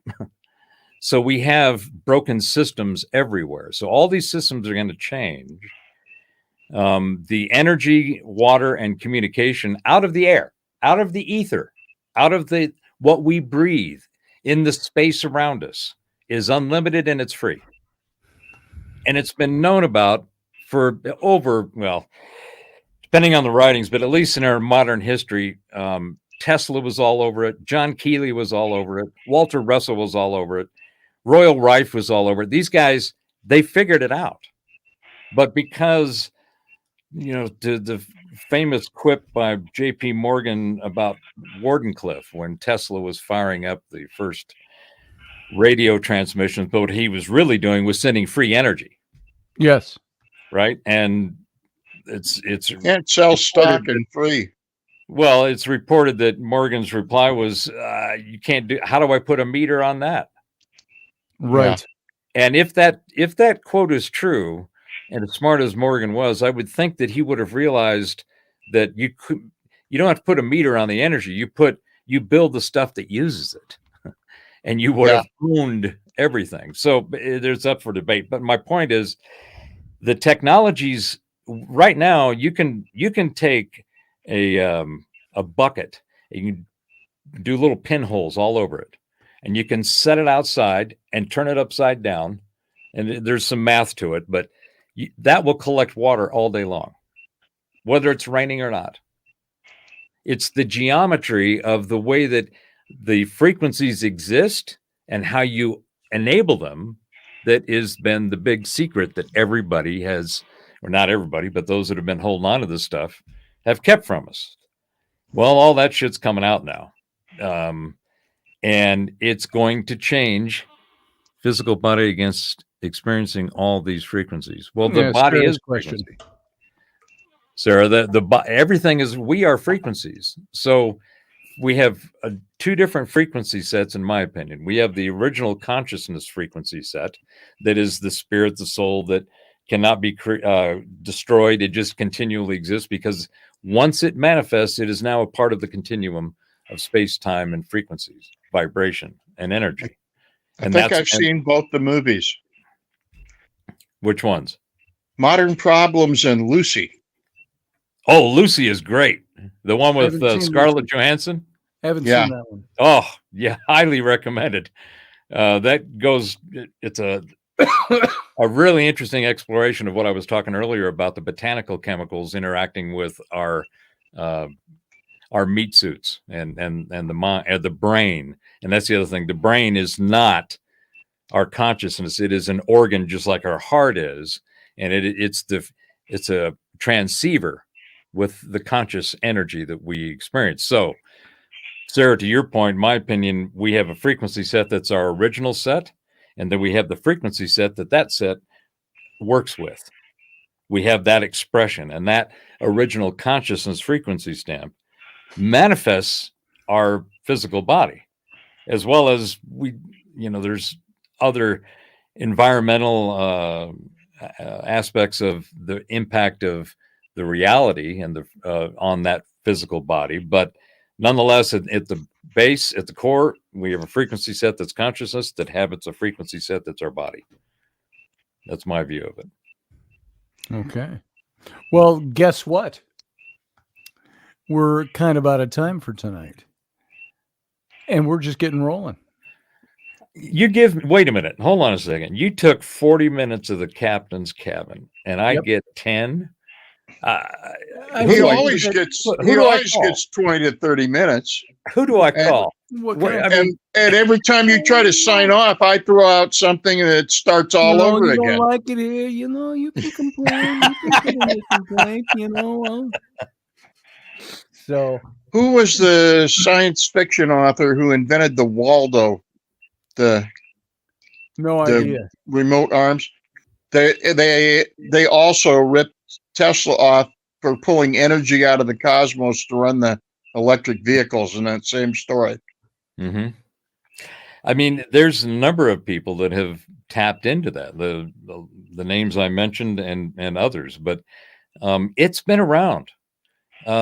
If you listen to Casey's readings on Atlantis and the Two Eyes Stone, and the energy that the Atlanteans used, according to Casey's readings and various mythos, these guys, this was an advanced civilization, and they were advanced in these three areas because they were, I guess you could say, they were more in tune with the cosmos, with reality and everything around them. That is what our reality is. We don't have an iron core in the earth. It's plasma. The earth does have hollow parts. It is expanding. We are floating. We're in orbit around the sun as the sun is in that toroidal wave that I was mentioning earlier, traveling through the cosmos. We apparently go up and down. It takes about 13,000 years to make the cycle from above the galactic plane to below the galactic plane. James Webb Space Telescope, and I'll end with this guy. That's what I was pointing out earlier. We originally said, we've been told since about the Big Bang in the late 60s that, the Earth or the cosmos is like 13 billion years old. And that's because of the math models, machines, and men that went into coming up with those results. Well, now they got the James Webb Space Telescope out there, and they're shooting in the infrared band of the frequency set. And they found things that are 25 billion years. based on that telemetry. So all of a sudden, within a few shots of space and then running it through the systems, they just realized their model was wrong. They were off by half. And that's probably not even right. That's Wow. just the latest telemetry. So science and the way in which we look at the world around us has been completely misunderstood on purpose. And the reality around us is going to change because of the awareness and that knowledge of how it actually works. And it's real simple. It's not rocket science, which is really bizarre. But that's going to change everything, and I'm looking forward to it, and I can't wait to see it, and I'm glad I'm here for it. Well, and there it is. And on that final note, I usually have to end around 11. Fridays we can go a little longer. I think it was last Wednesday we went pretty long too. But I love having you here, Professor. I love getting on and having the opportunity to throw stuff. If you don't put nuggets on the table, right. you don't know what nuggets to put in your noggin and knock around because there's so much to be. I just so want much more than what we're talking. All of this stuff you talk about, the things we talk about on the show, I just want them to mean something, to get us to something. Because the only problem with philosophers is philosophers will sit around a room and philosophize forever. And then when they've reached the end of it, they'll say, "Get me another beer, please." And they don't even pay for the beer. Yeah. So the big thing for me is I love listening to this stuff, talking about this stuff, participating in it. I want it to lead somewhere. And maybe we can talk about that on Friday when you come back. And if you're around on Friday night, join us in the cabin. And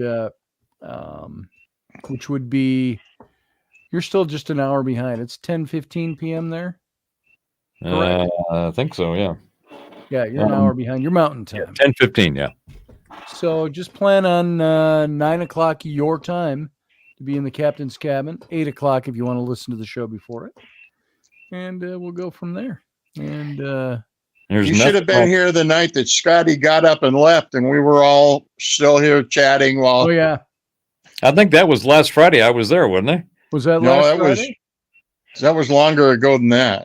Yeah, I think we did something. I had to go take my to the airport, pick her up or something. You had to pick somebody up. And I said, "You guys just keep going. I got to go get my kid." So. And, all right. Well, thanks. We were all whining about being kicked out when you were just going to go run an errand. That's it. That's it. All right, Uncle John. Thanks for being here tonight. We'll see you later, brother. And Professor, as always, good to have you. See you Friday if nothing gets in the way before then. It sounds like fun. It's a big cosmos to talk about, and we are all in it, so we might as well poke around and try to figure out what the hell's going on, right? There it is. Yep. I don't know exactly what Sarah's referring to there, which statement, but it just means we're all screwed. And so, Professor, we'll see you. You have a good night. Do the same. Thank you, sir. All right, and everybody else, thanks for being here. Thanks for being part of my life, part of this show. As you know, I've said it before, I don't keep journals. I'm so bad at that. I've tried several times through my life to keep a journal, and I don't do a good job. I have a few books of poems, and I have books I've written. Those are there, but this radio show and my books are really who I am. This radio show is a record, hopefully for my posterity. If we haven't self-destructed or the grid hasn't destroyed everything, hopefully when my grandkids have their kids, they can go, "Hey, this is your great-grandpa, Scott."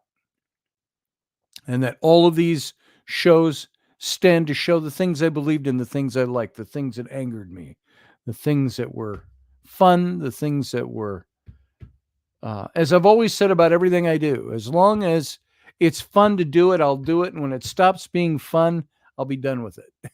Meaning if it has no more use for me, I'll be done. So there you go. That's why this show exists. So thank you all for being here. I appreciate it. And I will see you all on Friday evening. And same time. Don't know what we're talking about yet. It'll be something spooky, though, unless something else comes up in between. So all of you, thanks for being here. Thanks for being part of this. And live long and prosper.